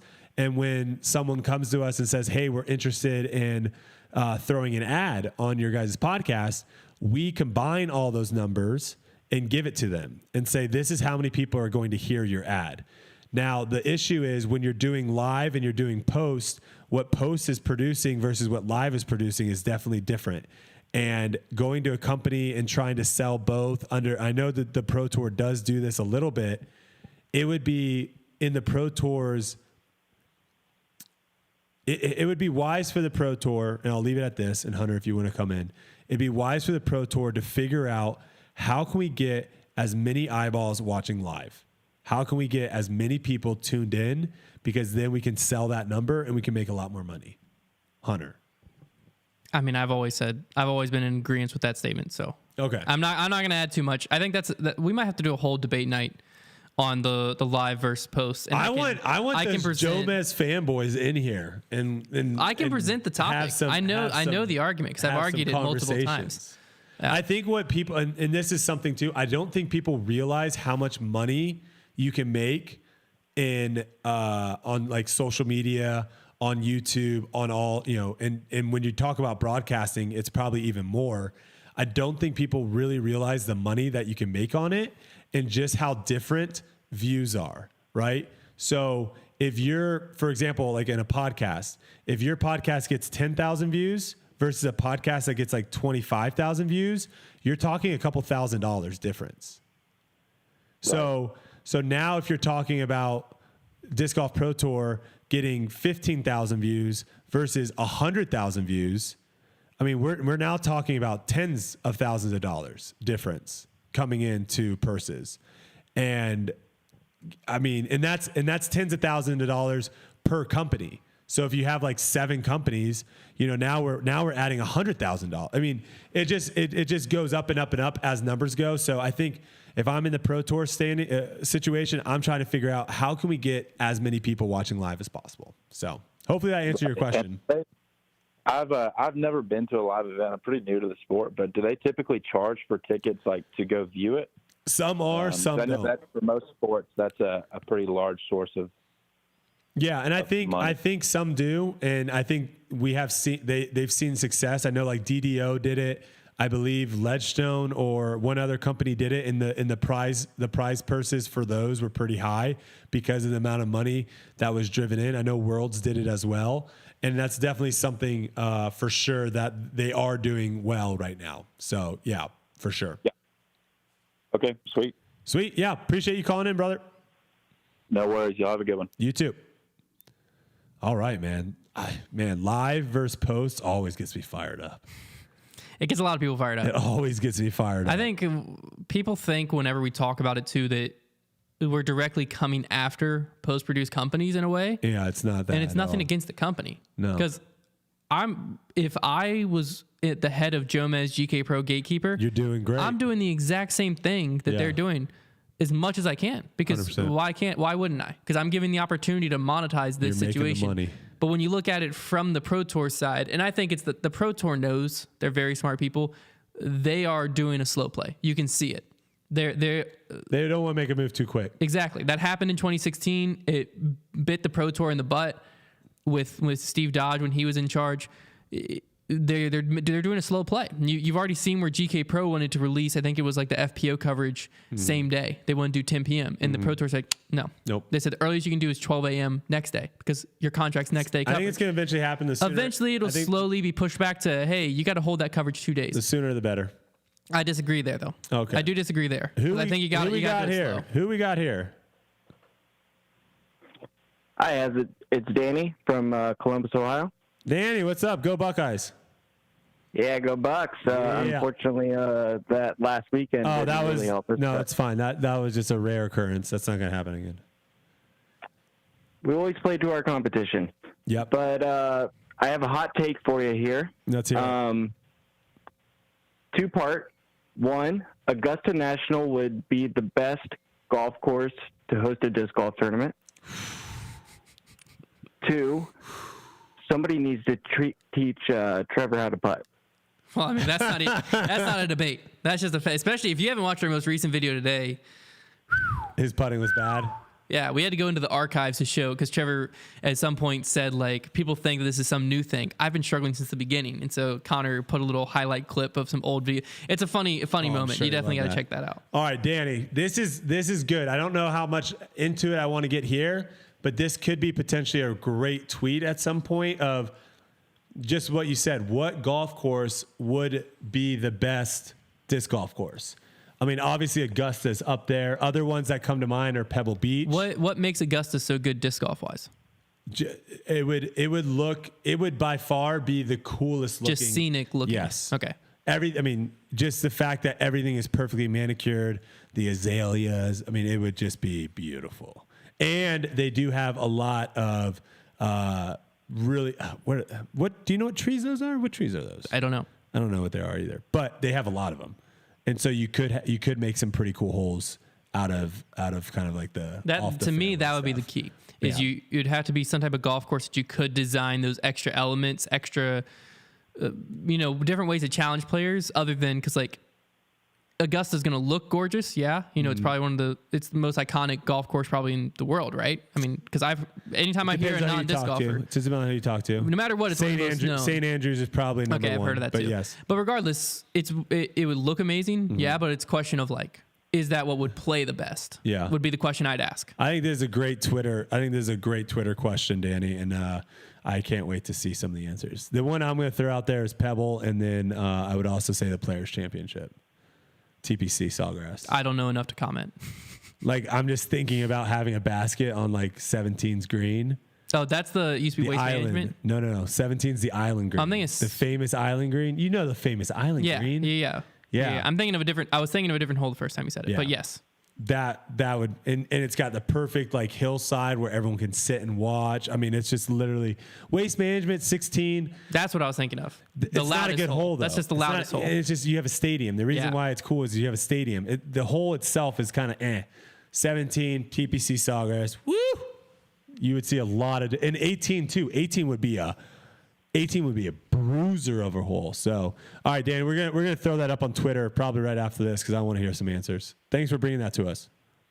Yeah, absolutely, and I would keep 12 the same. I don't know what 12 is on. I don't know what that is. Wait, what? At Augusta? That's the par 3 on Amen Corner. Oh, yeah. That's a good one. Yep. Sorry, I was not there with you, but now I got you. All right, sweet, Danny. Appreciate it, brother. Yep. All right, have a good one. Yeah, you probably don't even know about Amen Corner. Get out of here, casual. Freaking casual. I'm a disc golfer, man. That's why I'm on this show. I bring the disc golfer, the grassroots disc golfer. Yeah, and then I slam you down with what every other sport's doing. And people are like, well, we're not every other sport. And I'm like, yeah, that's the problem. That's why I'm here. That's my role. Oh, man. All right, we'll take a couple more calls here. And see if anyone has anything disagreements. Yeah, if you've got something that you disagree with us on, please call. Yeah, that's what makes this show fun. Yeah, we're looking for debates going back and forth. Hello, who we got? Hello, this is Forrest. How are you doing? Forrest, how's it going, man? Where are you calling from? I am at the Grand Canyon right now at work. I was gonna say, it sounds like you're at the Grand Canyon. Are you whitewater rafting? No, no. Like I say, I'm at work currently. Okay. So so I'll make this quick here, and I'll probably just get off. But I'd like to know what your opinion is on what most valuable disc types there will be in like 50 years from now? Like, do you think it will be discs that players today autograph, or like limited run discs, first run discs? What kind of ideas do you have for That's a discs, good question. like 50 years from now? Yeah. I'm gonna let Hunter go with this one first, because I feel like you know more about the collector kind of side of things. Yeah, I think the answer is going to shift. I think if we're going straight 50 years from now, I'm saying first run prototype signed discs are going to be worth more than these limited edition runs, because the reason limited edition runs are worth so much right now is because most of the time they had just come out within the last year to 5 years, to where the current players saw that disc come out, saw it sell out, freaked out. I really wanted your zones. Perfect example. I really wanted that blue Get Freaky. It sold out in 10 seconds. That made the disc so valuable to a certain extent. 50 years from now, that's going to have some collectability, but people will have to know the backstory of the disc to know the collectability. Whereas a first run or a prototype of a disc, you just know that's rare and that's collectible.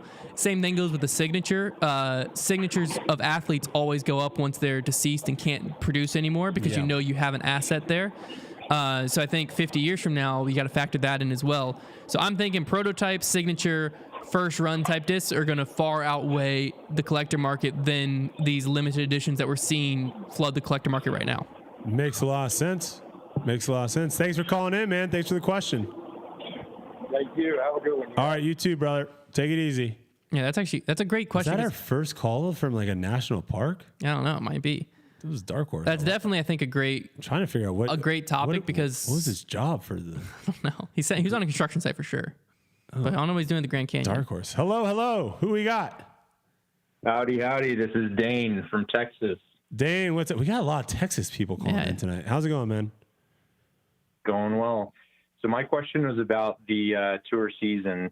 So everything kind of after Worlds, unless it's like a really good venue, like the last two have been like great places just watching.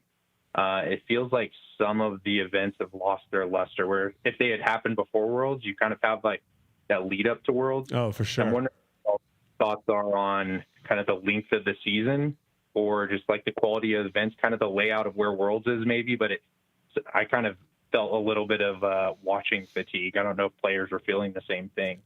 So that's kind of my question. Yeah, I mean, I would say in a lot of sports, you're going to have the casuals that are tuning in to, again, these like tournament kind of style, whether it's tennis, golf, other sports like that. You're going to have people tune into like the big events and not even really pay attention to everything else. And then you're going to have like the diehards that are like, no matter what, I'm watching it. UFC is a good example, is another sport that's a good example of like, I don't care who's fighting on the card. I'm watching every single one, whether it's a fight night, a pay-per-view. Heck, I even watched some of the Contender Series fights as well, where there's other people that are tuning in when Conor fights, when Izzy fights, when Ngannou fights, they're only tuning in for the big boys. So I think that's just going to happen everywhere. Now, what you're talking about is an issue with scheduling, and it's also an issue with just how like the situation set up is, where everyone wants to put Worlds at this like mecca. It means the most. It needs to go at the end, because like what's happening right now, it feels like the Super Bowl, if we're going to football, it feels like the Super Bowl is like week 5. And then like at the end of the season, they play like this like little like mini Super Bowl thing between like maybe let's just say like the two teams that had the best regular season. Mm-hmm. And then they go in the off season. It's a weird situation where I think you would want the world championship to be at the end, and everything kind of builds up to that. And in the middle of the season, you add in the other majors. So like you said, you have, 4 tournaments to 6 tournaments major, 4 tournaments to 6 tournaments major, 4, 6 major, and then 4, 6. And then You have the Worlds, and then Worlds happens, and then everyone's just super stoked, super hyped up, and that kind of lingers for a while without any tournaments. And then you're like, oh man, I cannot wait for disc golf to come back. Where right now, it's this weird thing of where I agree with you. Like there's this weird, like everyone's waiting for USDGC, it feels like, for the last couple weeks. And I just don't think schedule wise, that's the way that they probably want it to work out. Should there be a world championship? And if there is, should it just be a major or should it have its own tier? I don't think there should be one. I think the world championship should happen every 2 years. Interesting. Because in that way, it makes it super, super special. And also, it's just weird. It's weird to consider Worlds a major, but then also to consider all these other tournaments a major when you're saying that this tournament definitely means more. Make Worlds every 2 years. Give them enough time to make it sick. You can make it international that way too, because you're just plenty of time to set everything up, and then find yourself 3 or 4 really good majors to have throughout the season. And then when Worlds happens, it's at the end of the season.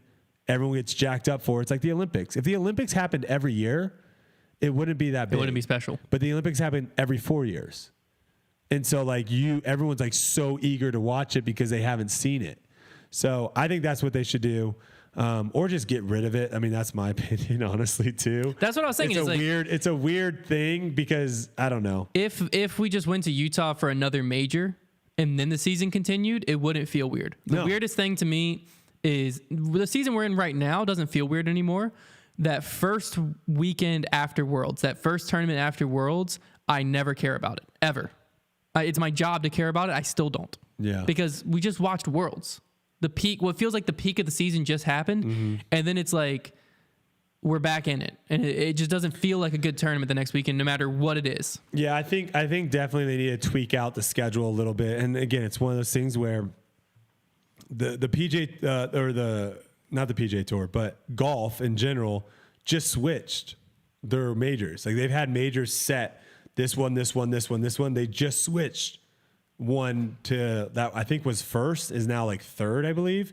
It's the PGA championship. So there isn't this like, hey, this is how it's always been. It has to stay this way. I think it's smart to kind of switch it, but I would love to see Worlds every 2 years.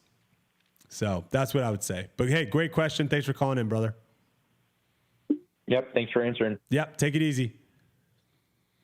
All right, I think we got time for one more. Yeah, let's have one more caller in. There seems to be a lot of people that were trying to call in. Yeah, a lot of people calling in for questions, which I'm okay with. There's been some people in the chat that are saying they're calling in because they disagree, but they're calling in and they're not the first one through. So okay, I mean, this is what we're working on. We're going to eventually have to have someone that has like we got to have someone screen like a caller ID thing. Yeah.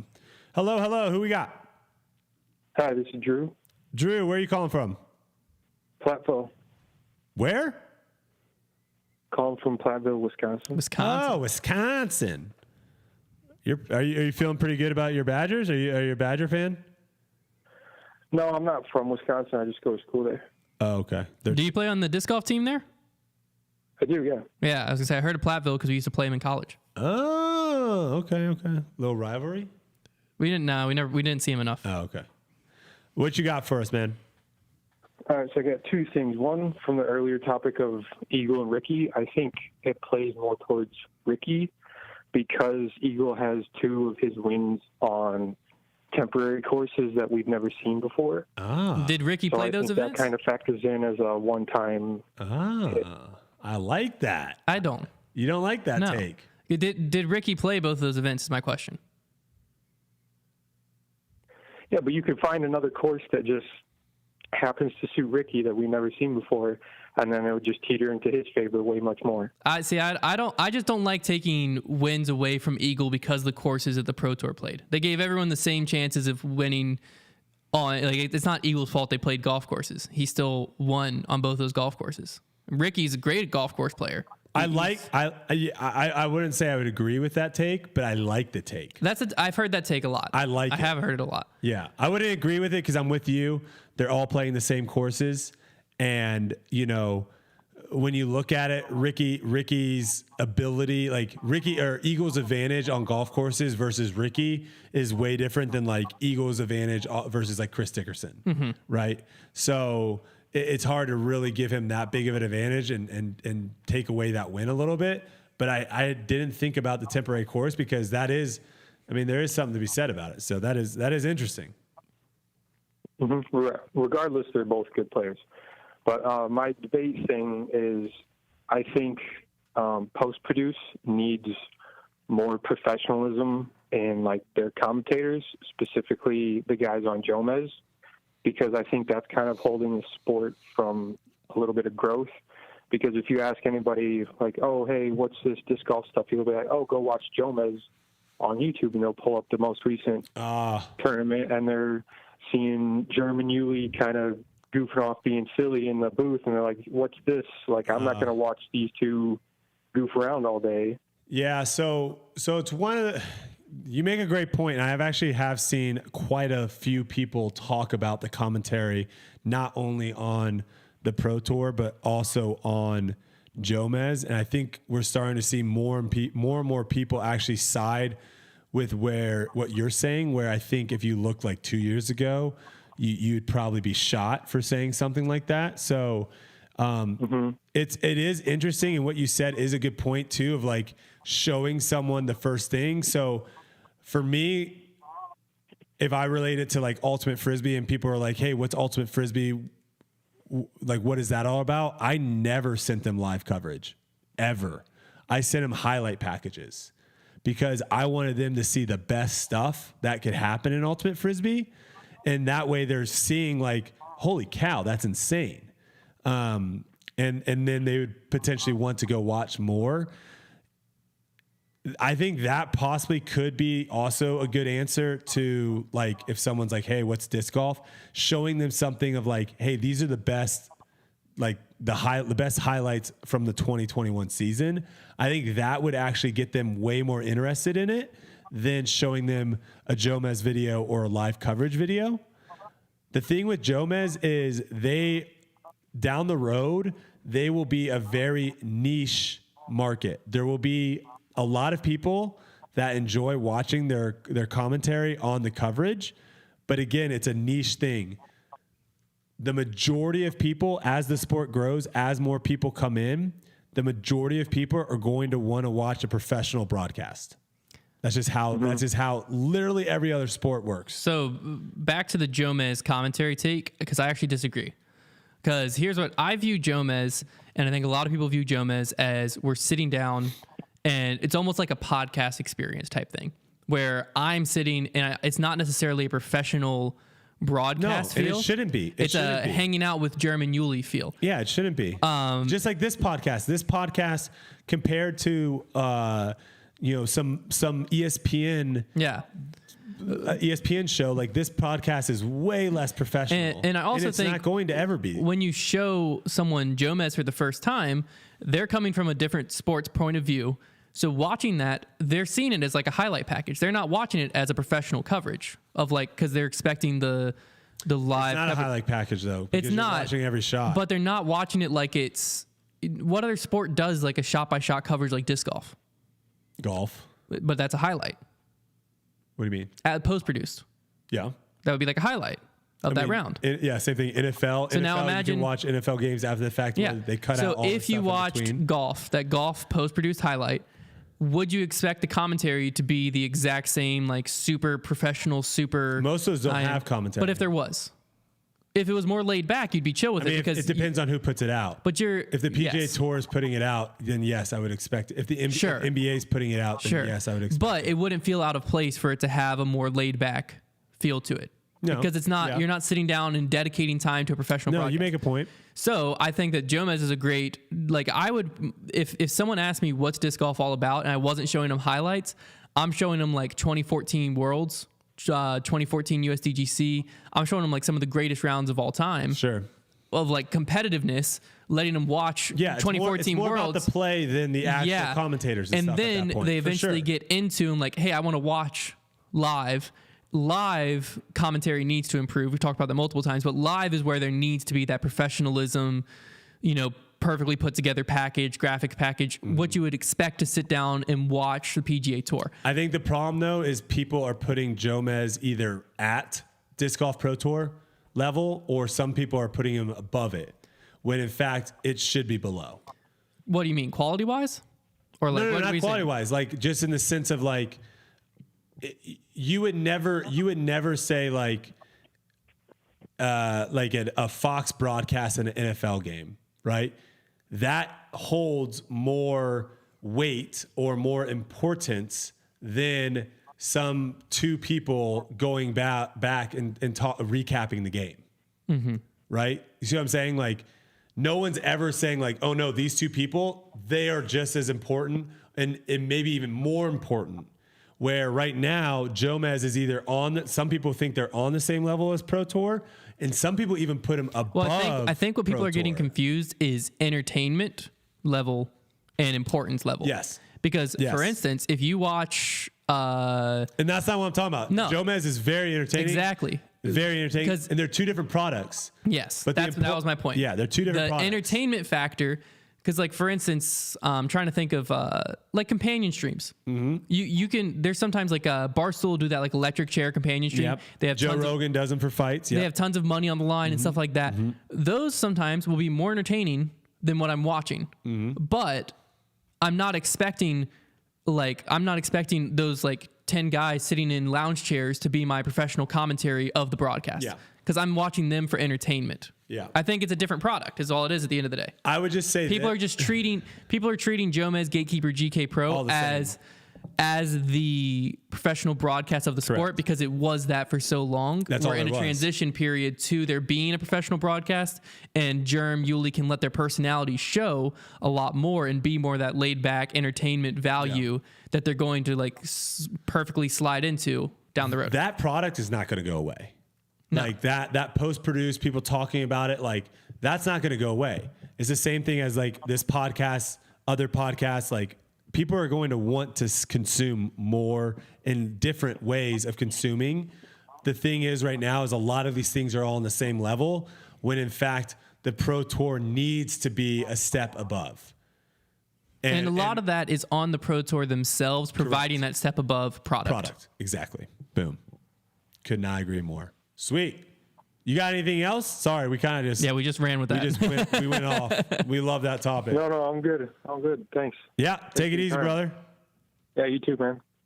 Should we try one more just in case one last caller has like a legit debate? This will be a little bit longer podcast, but there's some people that have long drives to work. So this is a real long episode, but I'm fine with it. We'll do one more. I'm rolling with whatever. I got one right here. Hello. Who we got? This is Will. Bill? Will. Gil. Where are you calling from? Will. Oh, Will. Where are you calling from, Will? Sorry, man. Savannah, Georgia. Savannah, Georgia. Beautiful. Beautiful place. What we got for you? Not really a debate question, but I listen to you guys all the time, and I know that, Hunter, you played on the collegiate level for Liberty, and Trevor did, and we always talk about growing the sport, and we certainly are trying to do that here. But I think if you look around, and Hunter, you have to comment on how many collegiate teams there are, but to get the sport to grow, I think you talk about golf and basketball and football and all these other sports. They started at a rec league kind of high school, college level. I mean, how do you think? I mean, how do we get that in the NCAA and some of the other things? Even in high schools, even to kind of get kids more interested in it, because I think it really starts young, as a lot of people can agree. Yeah, I mean, I definitely think college disc golf, the way it's headed, is in a good direction. We're not going to be an NCAA sport. That's a whole different thing. But we're going to be, disc golf is on many campuses and probably will continue in this direction of being a club sport, meaning there is university funding and priority in, like, for instance, my experience at Liberty, we had like priority for class registration and stuff like that to make sure we made our game or made our our practices and all of that, as well as university backing, meaning we didn't have to pay out of pocket for tournaments, gear, stuff like that. That's the kind of the direction that college disc golf is going, and I think that's kind of the stepping stone to if there ever was NCAA. Because that's what like a lot of hockey teams, for instance, are club teams, and they're extremely well funded, and most of them are scholarship athletes and stuff like that. I think that the next step in getting college disc golf bigger is awareness, and that necessarily doesn't really fall on college disc golf itself as much as it does on the media teams.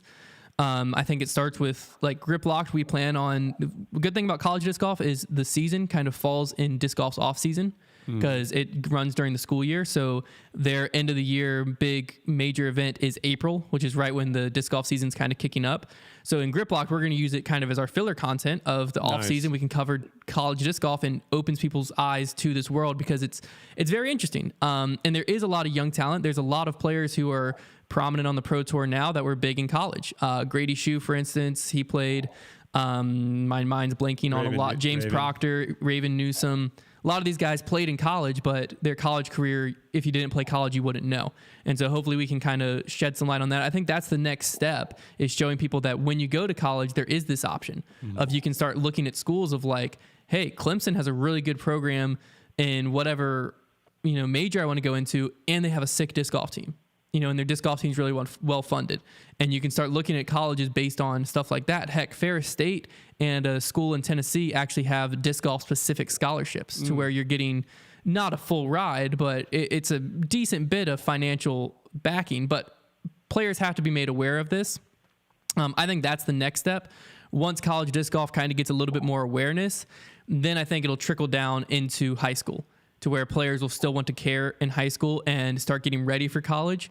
And so then you'll start seeing, I know Michigan has some, we are hoping eventually to start some in the Lynchburg area, but start some high school leagues that play similar to the college style game, to where it is that team atmosphere, that team feeling within disc golf, so that you can kind of get better alongside other people, but it also prepares you on the individual side of, hey, is this something I want to do in the future? So, because I think the professional side is getting to the point that young players are starting to take it seriously, knowing I can make a good living playing disc golf. It's starting to get to that point to where when they get to high school and they're a good athlete, they're now considering disc golf, and they need to know the options that are available to them. So I think the next step is media coverage of the college disc golf scene, helping people be aware that that exists, what teams exist, stuff like that. And which teams, like there's literal dynasties in college disc golf that, like, if you're going to disc golf to play college, or if you're going to college to play disc golf, there's certain schools that if you go to, you're guaranteed a chance at national championship every year. And making people aware of stuff like that.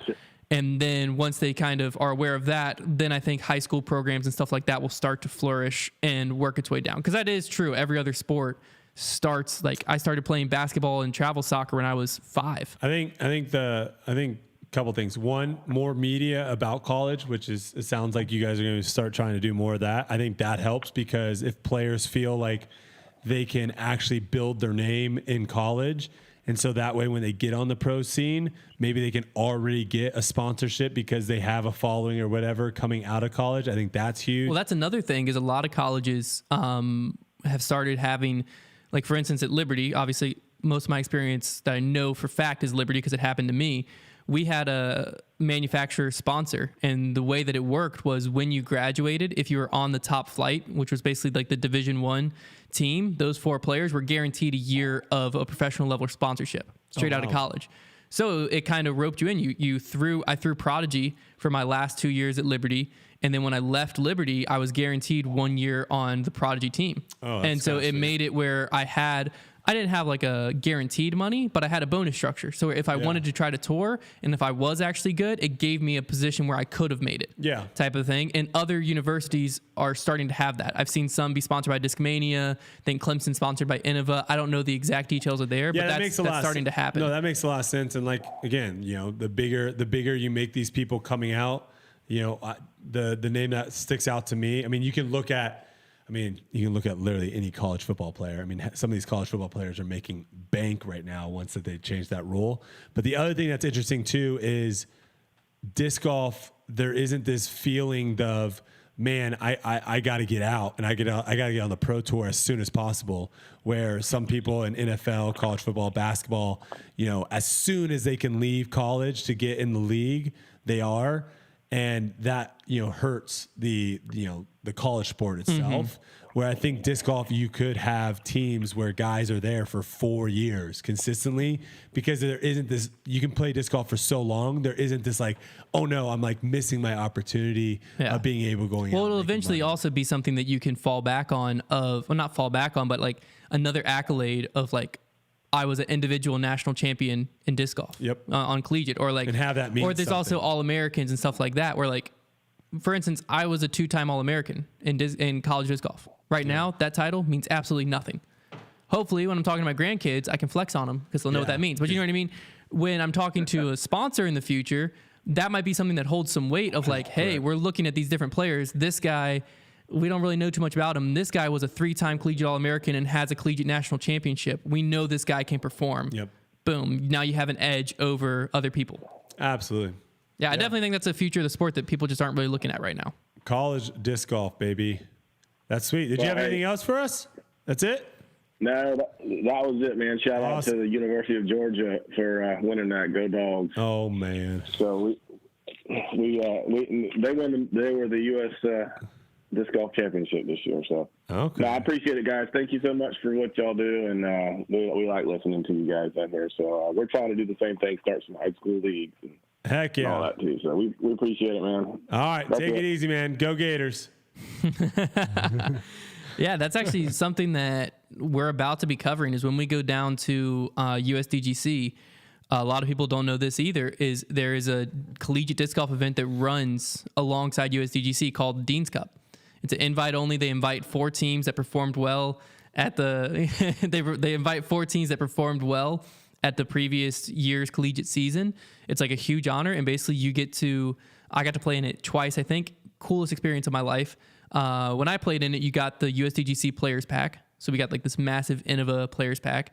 And then you got to play Winthrop Golds in a tournament pressure situation with your collegiate team. We teed off at like 7:30 in the morning. Players didn't even know we were out there. We're done with them. We're done by the time like first few cards are going out. But you get to go out and play Winthrop Gold in a collegiate doubles format. And it was sick. And then the winners, the Dean's Cup is the like inaugural start of the collegiate season. And so this year we've been in talk with John Baker, who's like one of the heads of collegiate disc golf, to different ways that Foundation can cover that, do some highlight stories, player interviews, and draw some attention to it. Yeah, start getting those names out there. Yeah, having people following people early before they make a name for themselves on tour. Yeah, because that's also collegiate disc golf. There's a lot of players right now in collegiate disc golf that they're in college, so they graduate with a college degree. So how good they were at disc golf in college doesn't really matter because they're going to go on to like be an engineer or something like that. Way more money, But as the tide starts to shift, you're going to see more people like Raven Newsom. He played in college for several years. He was a top player for several years in college. So you could see his name in the rankings and realize this guy is separating himself. This guy's separating himself. He got picked up by MVP a lot because of what he was doing in college before he ever went on tour. And then he went on tour, and those of us who played against him in college, we weren't surprised at all. People who hadn't seen him in college are like, who the heck is this guy? Yeah. Exactly. So it gives you, and the same thing was true when Grady Shue kind of broke on the scene a few years ago. I wish there's 1 or 2 other players that like golf. I mean, golf struggles with this too. Yeah. They do struggle a little bit with guys coming up and not really know, but they're getting better. I mean, you have a couple guys that came out of Oklahoma State. It's just a different world. It's a different situation where, for whatever reason, like individual sports just don't do as well, and in the college, like keeping track of it as the team sports. Well, that's what college disc golf, I think, has found a good way. Because golf is a lot of match play stuff, to where it's like it's a team, but they're not playing as a team, right? No, because it's hard to make golf a team sport. Yeah, no, they do. I'm trying to remember. I just watched it like 2 years ago, but there is some sort of like stroke play involved. Yeah. But yeah, it is a lot of like you going against this person. Yeah. So that's what college disc golf, I really like what they have worked out. It's more like cross country. I don't know what cross country does. So cross country, it's like you have 7 people. They all run the race and they only take the top 5 scores.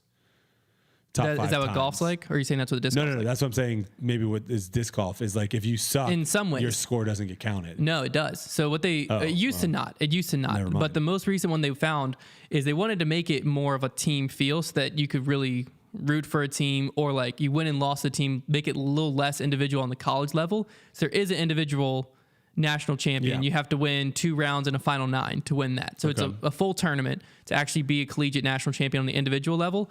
But then they take those 2 singles rounds and they average the 4 players team score into one score. Okay. So if we went out and played New London, all 4 of us played and we averaged a 75, That's our then score. Liberty scores a 75. It doesn't matter if you shot a 68 and I shot an 82, we averaged a 75. Okay. And then we play collegiate doubles, which is basically it's like you're playing alternate shot, but instead of it just being me and you, we have a partner. So like so I it's tee off on it's one. like doubles alternate shot. Yeah, so me and my partner tee off on one, you and your partner take that shot. Yeah. So it makes it where you have to have a deep team of 4 players. And I don't have know. a weak link. It made it very interesting. I think it made it kind of hard for people to just come in and try to follow because it's like, what the heck's going on? Yeah. Especially if you watched coverage for the first time, and a lot of times the commentator didn't understand what's going on either. The double alternate But- shot, I'm not a huge fan of just because I wasn't until I played it a lot. It might be fun to play. I think it's probably fun to play. It's not but- fun to play. Oh. It requires a You lot think of. it's fun to watch? I don't really know. I don't think it's fun to watch. I think it's a fun way to compete because it truly makes you have to compete as a team. Yeah, where, but like, if saying I'm playing- actually watching, if I'm watching it, I don't think it's easy for me to watch because there's 8 people I'm trying to keep track of. In a way, yeah. I don't know. I think if they would have just kept Why it. I liked it was it gave you a chance because we would have teams. We had a team who was like relatively deep, and then there would be other teams that had like a over 1,000 rated player, great player, and then they would have one But not that's so great player. But that's the same way with cross country. It makes it to where like if you literally did it where you had if your team was 7 people and you only take your top 5 scores. Yeah. Then the bottom 2. So in disc golf, the teams weren't deep enough. The So bottom what they 2 used to drop do, off, but if like some team goes, if they have the number 1 guy, yeah, because basically what you do is just points. So if you finish, it's like Fall Guys, right? Yeah. If you finish first, you get 1 point. And if you finish 5th, you get 5 points. If you finish 40th, you get 40 points. And the team that has the lowest amount of points wins. So even though you had that 1 point, a team that maybe had 6, 9, 12, 14 wins. I don't know. They can figure it out. I think that's they used to do the drop score thing, but what it did was well, you're just dropping the low. Basically that's just allowing your team to be deeper by not dropping the score. No. It's allowing you to bring more people. Instead of just bringing 5, you can bring 7. We bring 16. That's what they have different divisions. Okay, but this might be a different topic. That's a whole different topic. I was just gonna say when they used to drop scores, University of Augusta was dominant because they had 2 really really good players, 1 solid player, and then 1 player that they just So they're only counting 3 scores. So they counted 3 scores and they would wipe the floor with everyone. Have them count 5 scores. They only could get 4 people. Well, they can't compete. Sorry, you have to have 5. Then we would have had if you had to have this is legitimate. You would have won national champion every year. No, if you had to have 5 people, college disc golf wouldn't exist. Okay. Because there would have only there were several teams that only could show up with 3. That's why they did it that football way. also was played without helmets. You gotta build up this thing. Someone did mention in the comments here when you were kind of talking there for a bit. I did read someone say how the reason they don't like Jomez is the fact that they actually try to make it sound live, which I think is a really good point. Yeah.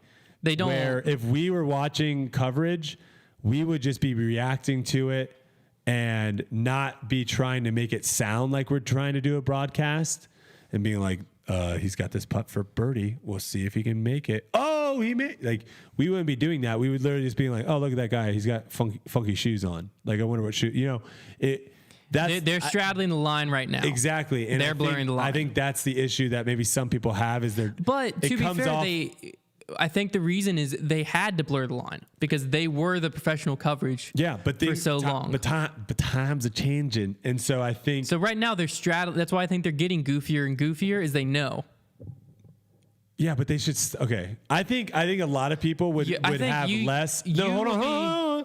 I think a lot of people would have less... I don't even watch Jomez, so I don't even... I'm not having a say in this, but I'm saying from what I've seen, I think if they stop trying to act like they were watching it for the first time, especially when they're on the card, when you're literally seeing the person's there and you know, like, bro, you obviously know what's going to happen. I think more people would be less annoyed. That's I think what I was from gonna what say I've seen in the comments. is People saying, I think you will be very happy with where disc golf is 5 years from now. But well, yeah, what the heck? You want to just like done. Like you want to just cut cold turkey. The risk of that the risk of cutting cold turkey with a lot of these changes is it isolates too many of the fans to where it could, in they'll theory, figure it out. If the Pro Tour did it, if the Pro Tour, let's go back to live versus post. Okay. If the Pro Tour legitimately cut post-produced, Yeah. It's all under the disc golf network. The current fan base, the current state of disc golf, the Pro Tour would legitimately be risking not existing anymore. Can we talk about Apple phones? What about them? You remember when Apple was like, hey, you know those chargers that you have 800 of? Yeah, those aren't going to work for the new phone. And you know how like everyone was like, what? And a lot of people were pissed. But the product they were offering, no one else could match it. Well, yeah. I mean, yeah, at the end of the day, you can't have a worse product. I'm not saying that. We do right now. Well, okay. If the Pro Tour cut it off right now, there is a legitimate risk of someone else starting a tour with the same amount of money and the fan eyeballs going there, and therefore the players going there and the Pro Tour not existing. I think that they know that. They're scared of that. They're aware of that, and therefore they're making the plan. You probably are having the same conversations they're having in their boardroom. They're just doing it on a 5-year plan, and you're doing it on a 1-month plan. No, it could be true. That's all I'm saying. Is I think a lot of these changes are going to happen. It's just they're not going to happen tomorrow. But my point is like the product, the Pro Tour already has a leg up in the products because it's live, and there's nothing these post-produce companies. They're still just no, I know, but I'm saying the live factor gives them a leg up. Gives them a leg up, but they still can't have stream issues. They still can't have terrible commentary. They still can't have, sorry, we just can't watch the next 4 holes because our cell phone service over there is not good. I agree with that completely. Yeah. I'm not saying that's not the case.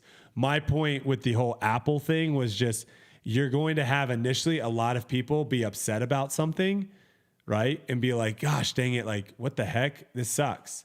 And then eventually it kind of like no one talks about it. And I think that's probably the same thing with disc golf is like, yeah, if they did make a big move or something, you're going to have a lot of people be upset with it initially. But as long as you have that core fan base that's going to do it, the other people are going to follow. I think they just have to make the right moves. That's why I'm saying I think that from point A to point B being everything's under the disc golf network and point A being where we are right now, instead of it just being A and B, it wasn't a dumb argument. A1, A2, A3, A4, A5, A6. To where it's like A1 might be, hey, instead of next day, we're going to make you wait 2 days. People will be outraged, sure, but not outraged enough. I think now it sits at 2 days, and then, hey, you know what? You got to wait a week. People, again, are outraged because now you just added 5 days. If you went from right now to a week, people are outraged enough that it might cause issues. You go from 2-3 days to a week, not that big of a change. It's a slow change to get to where you want to go eventually, so that the audience at home is slowly moved and slowly welcomed into what is the future. The most interesting thing... That sounded very manipulative, and I guess it kind of is, but, you know. I think the most interesting thing in this, and people in the chat are saying like getting rid of, like this guy Zachary just said, getting rid of Jomez is the wrong move.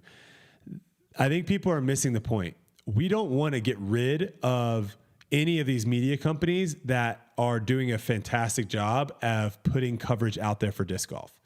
That's not what I think anyone wants. What I think should happen is these media companies, Jomez, Gatekeeper, all that, they should be doing coverage. Like their content shouldn't be live coverage or the actual tournament. It should be like the skins matches, the mic'd up practice rounds, or interviews, the profiles, or that's what they should be doing and be putting out more content there.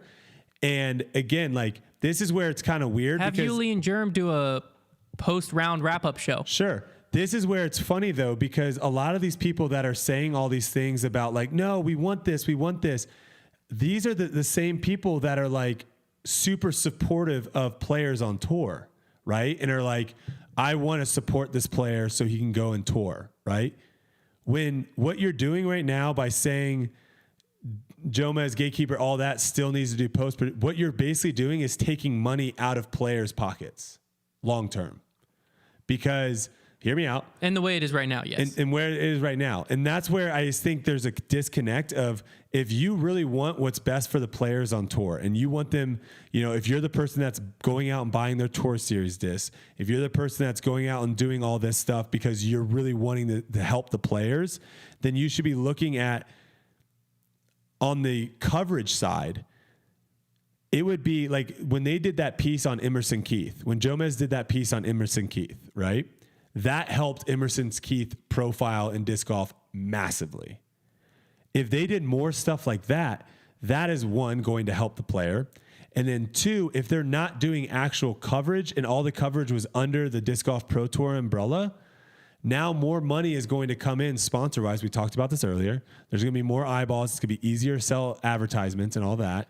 And now prize pools are going to be up higher. So players are going to be making $15,000, $20,000 when they win a tournament instead of $6,000.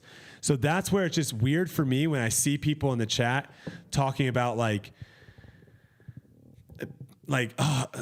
just getting upset about the whole Jomez thing. It's like, I think what Jomez does is incredible. I did a video with Jomez this year and it was a lot of fun. I think they should do more content like that and focus more on building players, personalities, brands, and stuff like that on their channel, instead of doing right now what they're really doing a lot of times is the people that are coming out from the people that are leaving watching a Jomez video, they're talking more about like Yuli and Germ and Sexton, the commentators, right, than sometimes the players themselves. So that's where I think if they take the focus and put it more on the players and make content with the players, that's going to help the players a lot more. And then all the eyeballs are on the Pro Tour Live, and then all the post-round production and all that stuff is still under the Pro Tour, and all that money is getting funneled back into the Pro Tour. Prize pools are going to be bigger. Players are going to make more money. That's just that. If you want players to make more money, that is the easiest way of doing it. Because going on a Jomez video and getting $100 when they're making $10,000 to $15,000 off that video, or however much money they're making with Patreon stuff. Well, think about that. So that if you peel the curtain back a little bit, though, it is starting to trend in the way of players making more money, even through Jomez in an indirect way through the Pro Tour. Because if you go back 5 years, the Pro Tour, I guess, was just existing, but tournaments in general were having to pay coverage companies to come cover their events. Right? Some point that transition slowly happened to where now coverage companies are having to pay to come cover the events, as it should be. Other side of that, you go back several years. If we wanted to advertise as Foundation on Jomez, we would go straight to Jomez, say, hey, we want to advertise with you. We want to run a commercial. We give the money straight to Jomez. Jomez runs the commercial. Now, fast forward, we want to advertise on Jomez for a Pro Tour event. We go to the Pro Tour and we buy an ad spot that they have the rights to on Jomez's coverage. And we're giving that money to the Pro Tour. So, yes, what you're saying is, in a roundabout way, can be true, because like the AdSense, Patreon, disc sale, stuff like that, sure, that's going straight to Jomez. It's not like that's the type of stuff that if the Pro Tour had the right to that media, they could do whatever, sure. But money from Jomez coverage is still going into the Pro Tour. It's not like if the Jomez coverage happens, every single view isn't providing any money to the Pro Tour. In a roundabout way, it is. And I would imagine that the Pro Tour's eyes are on how to make that more and more over the next several years. You know what I mean? To where they can say, you know, right now, Jomez has a lock on lead card coverage. That might not be true 5 years from now. It might become a package that the Pro Tour has a bidding war for. And it's like, hey, it should be, GK Pro or Gatekeeper, if you guys want to pay $250,000 to have the lead card rights, I just think that's the steps I'm talking about that will slowly happen to where the post-produced model, right, the model as it is currently won't work financially anymore. And the models you're talking about of all this extra content will be what is necessary to keep the business running, and that is good for the betterment of the sport. But in order for all of that to happen, the Pro Tour's got to get their product figured out first. No, if the Pro Tour can't get live figured out at every event, commentary figured out at every event at a high, consistent quality level, because Jomez is not going to put out a piece of content that it's like randomly in 480p for a whole, and they're like, sorry guys, we had to film this on our phone. It's post-produced. It's way easier. It's the same thing here. Yeah. Us doing live, it's hit or miss sometimes of whether or not this is going to come out. Like if you go and watch all of our live broadcasts, some are going to sound way better, some are going to look better. We're still trying to figure that out. Yeah. If you go and look at all of our post-produced coverage or videos and stuff, they're all going to look great. They're all going to sound great. Here's my biggest point of contention with the Pro Tour. It's fine for us to try to figure this out, have echoey audio and stuff like that, because these people are watching for free right now. We're not charging. If this was behind a paywall and this is a live stream that this is what they're paying for specifically. If this was happening on if we started the Bogey Bow banter, where people not it's a little bit different. It's a little different because that's a part of multiple things. But if the $5 a month was just the Bogey Bro banter, and we're the like, Bogey sorry Bro banter, guys, this we're week, sorry, we dropped the ball. Work. Yeah, we're trying to stream on something else. It's not working. That's huge. Then it doesn't work. When you charge for a product, you have to deliver. People are going to there's multiple people who tune in on Friday, see a bad product, and they're out. It's going to take years to get that person back. To me, I think that yes, everything that we've said and we're talking about is the future, but we cannot jump ship yet. It's not time to transition fully into only live, because that I think would come to the detriment of the Disc Golf Pro Tour. No, I don't think there will ever be an only live era. I don't think there will ever that's be the main. that. I'm saying where that's the main point of the main way if you're going to watch an event, you're going live. Yeah, I mean that's going to take. We're not there. The thing is, it's going to take so much time because again, it's one of those things where we talked about how the majority of people in disc golf right now have been in disc golf for a long time. Yeah. But eventually that will not be the case. I'll put my point at this too. There are more people coming into the sport right now at a much alarming rate. Yeah. To where eventually those numbers will. If I was an outside company, right, and right now I'm not looking, this wouldn't exactly make sense because of course you'd look at future projections. But if I was going to buy an asset in disc golf on Disc Golf Media, okay, what is worth more, the Disc Golf Network or Jomez? Jomez is worth way more. I can already answer that. Wait, are you talking long term or just right now? Right now, if I was coming in and I had looking at long term. Not looking at long term. Yeah, I'm saying Jomez for sure. Yeah, it's also right now the less risky option because again, if the Disc Golf Network. The problem though with Jomez right now, I'll just say this: the problem with Jomez right now though is if the Disc Golf Pro Tour got like bought out, but like if someone came in and said, "Hey, we want to run all coverage," what is Jomez filming? That's what I'm saying. That's where that is the problem. Well, that's the problem I think for the Pro Tour that the Pro Tour has to figure out is if that happened, right? Wait, why is that a problem? Let me explain this. They're getting massive amounts of money. If it happened where someone came in and said, "We're cutting off," like Steve Dodge tried to do, we're cutting off. No. This is different. No, I'm talking about an outside company, an ESPN, a Fox, a CBS comes in and where says, they're broadcasting to their audience. We want to control all coverage. Okay. Here's $1.5 million. Okay. See, that's what I'm talking. I'm not talking about Jeff Springs saying we are now controlling everything. I'm talking about an outside entity, foundation. Foundation comes in and says we want everything. Yeah. So that's a whole different ball game. Yeah. But right now, what the Pro Tour has to realistically be considering... We're nowhere near that, by the way. What the Pro Tour has to realistically consider is right now, if Jomez was cut off from the Pro Tour and they had their pool of fans and the Pro Tour had their pool of fans and Jomez were to say, "Hey, Steve Dodge or UC, let's start back up the World Tour. We'll do all the coverage for it. You just get the events." Where would the eyeballs go? Where would the fans go? And where would the money follow? Because if the money follows... the players are. It's where the players go. But that's the question, is if the players went with Jomez, which is what was starting to happen in 2016, players were boycotting the Pro Tour to go side with Jomez. If that happened again, And it followed, and the World Tour started back up. UC started back up, like, heck yeah, let's do this. Jomez is on board. They sign a few players of like, hey, you're exclusively playing the World Tour this year. Yep. Hype. Yeah, where it almost Pro Tour is gone. Where it almost turns like MMA, where there's a bunch of different promotions. Yeah, There's Bellator, I think there's UFC. There's that all is what stuff. the Pro Tour is worried. If I had to guess, I'm saying that is what the Pro Tour is playing it slow for, to say if we go to make that move, we need to make that move over years and years, where our fan base is now kind of level to where when that move happens, we have enough fan base and eyeballs and all of that will stick with us.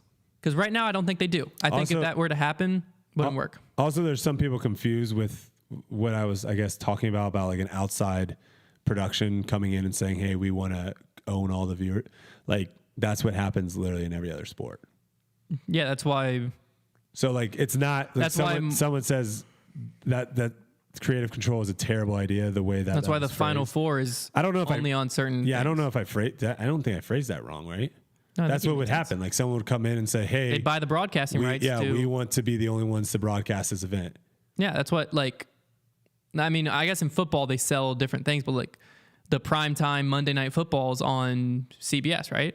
Or Fox? Is or it maybe it Fox changes. Yeah, I think it changes. Maybe But it's that's NBC. a bidding It thing. might be NBC. That's a bidding thing. Yeah. So it probably does change. Yeah, I'm sure. I If think Fox, it actually might even change week from week. If someone came in and bidded, I don't think. But I guarantee you, if CBS came in and said, "Hey, NFL, we'll pay to have Monday Night Footballs exclusively us all season long. Here's X amount of money." NFL tweeting. The only thing CBS. the only thing I could think of is there might be some sort of like law stuff, like in contracts, like equal keeping it from some broadcast being able to control all that stuff. I don't know exactly, but the big thing is like I don't think excluding or trying to take away media from disc golf right now is smart. Right? Like there needs to be more. There needs to be more people putting content out there. There needs to be more people talking about it, more journalists talking about it, more stories coming out.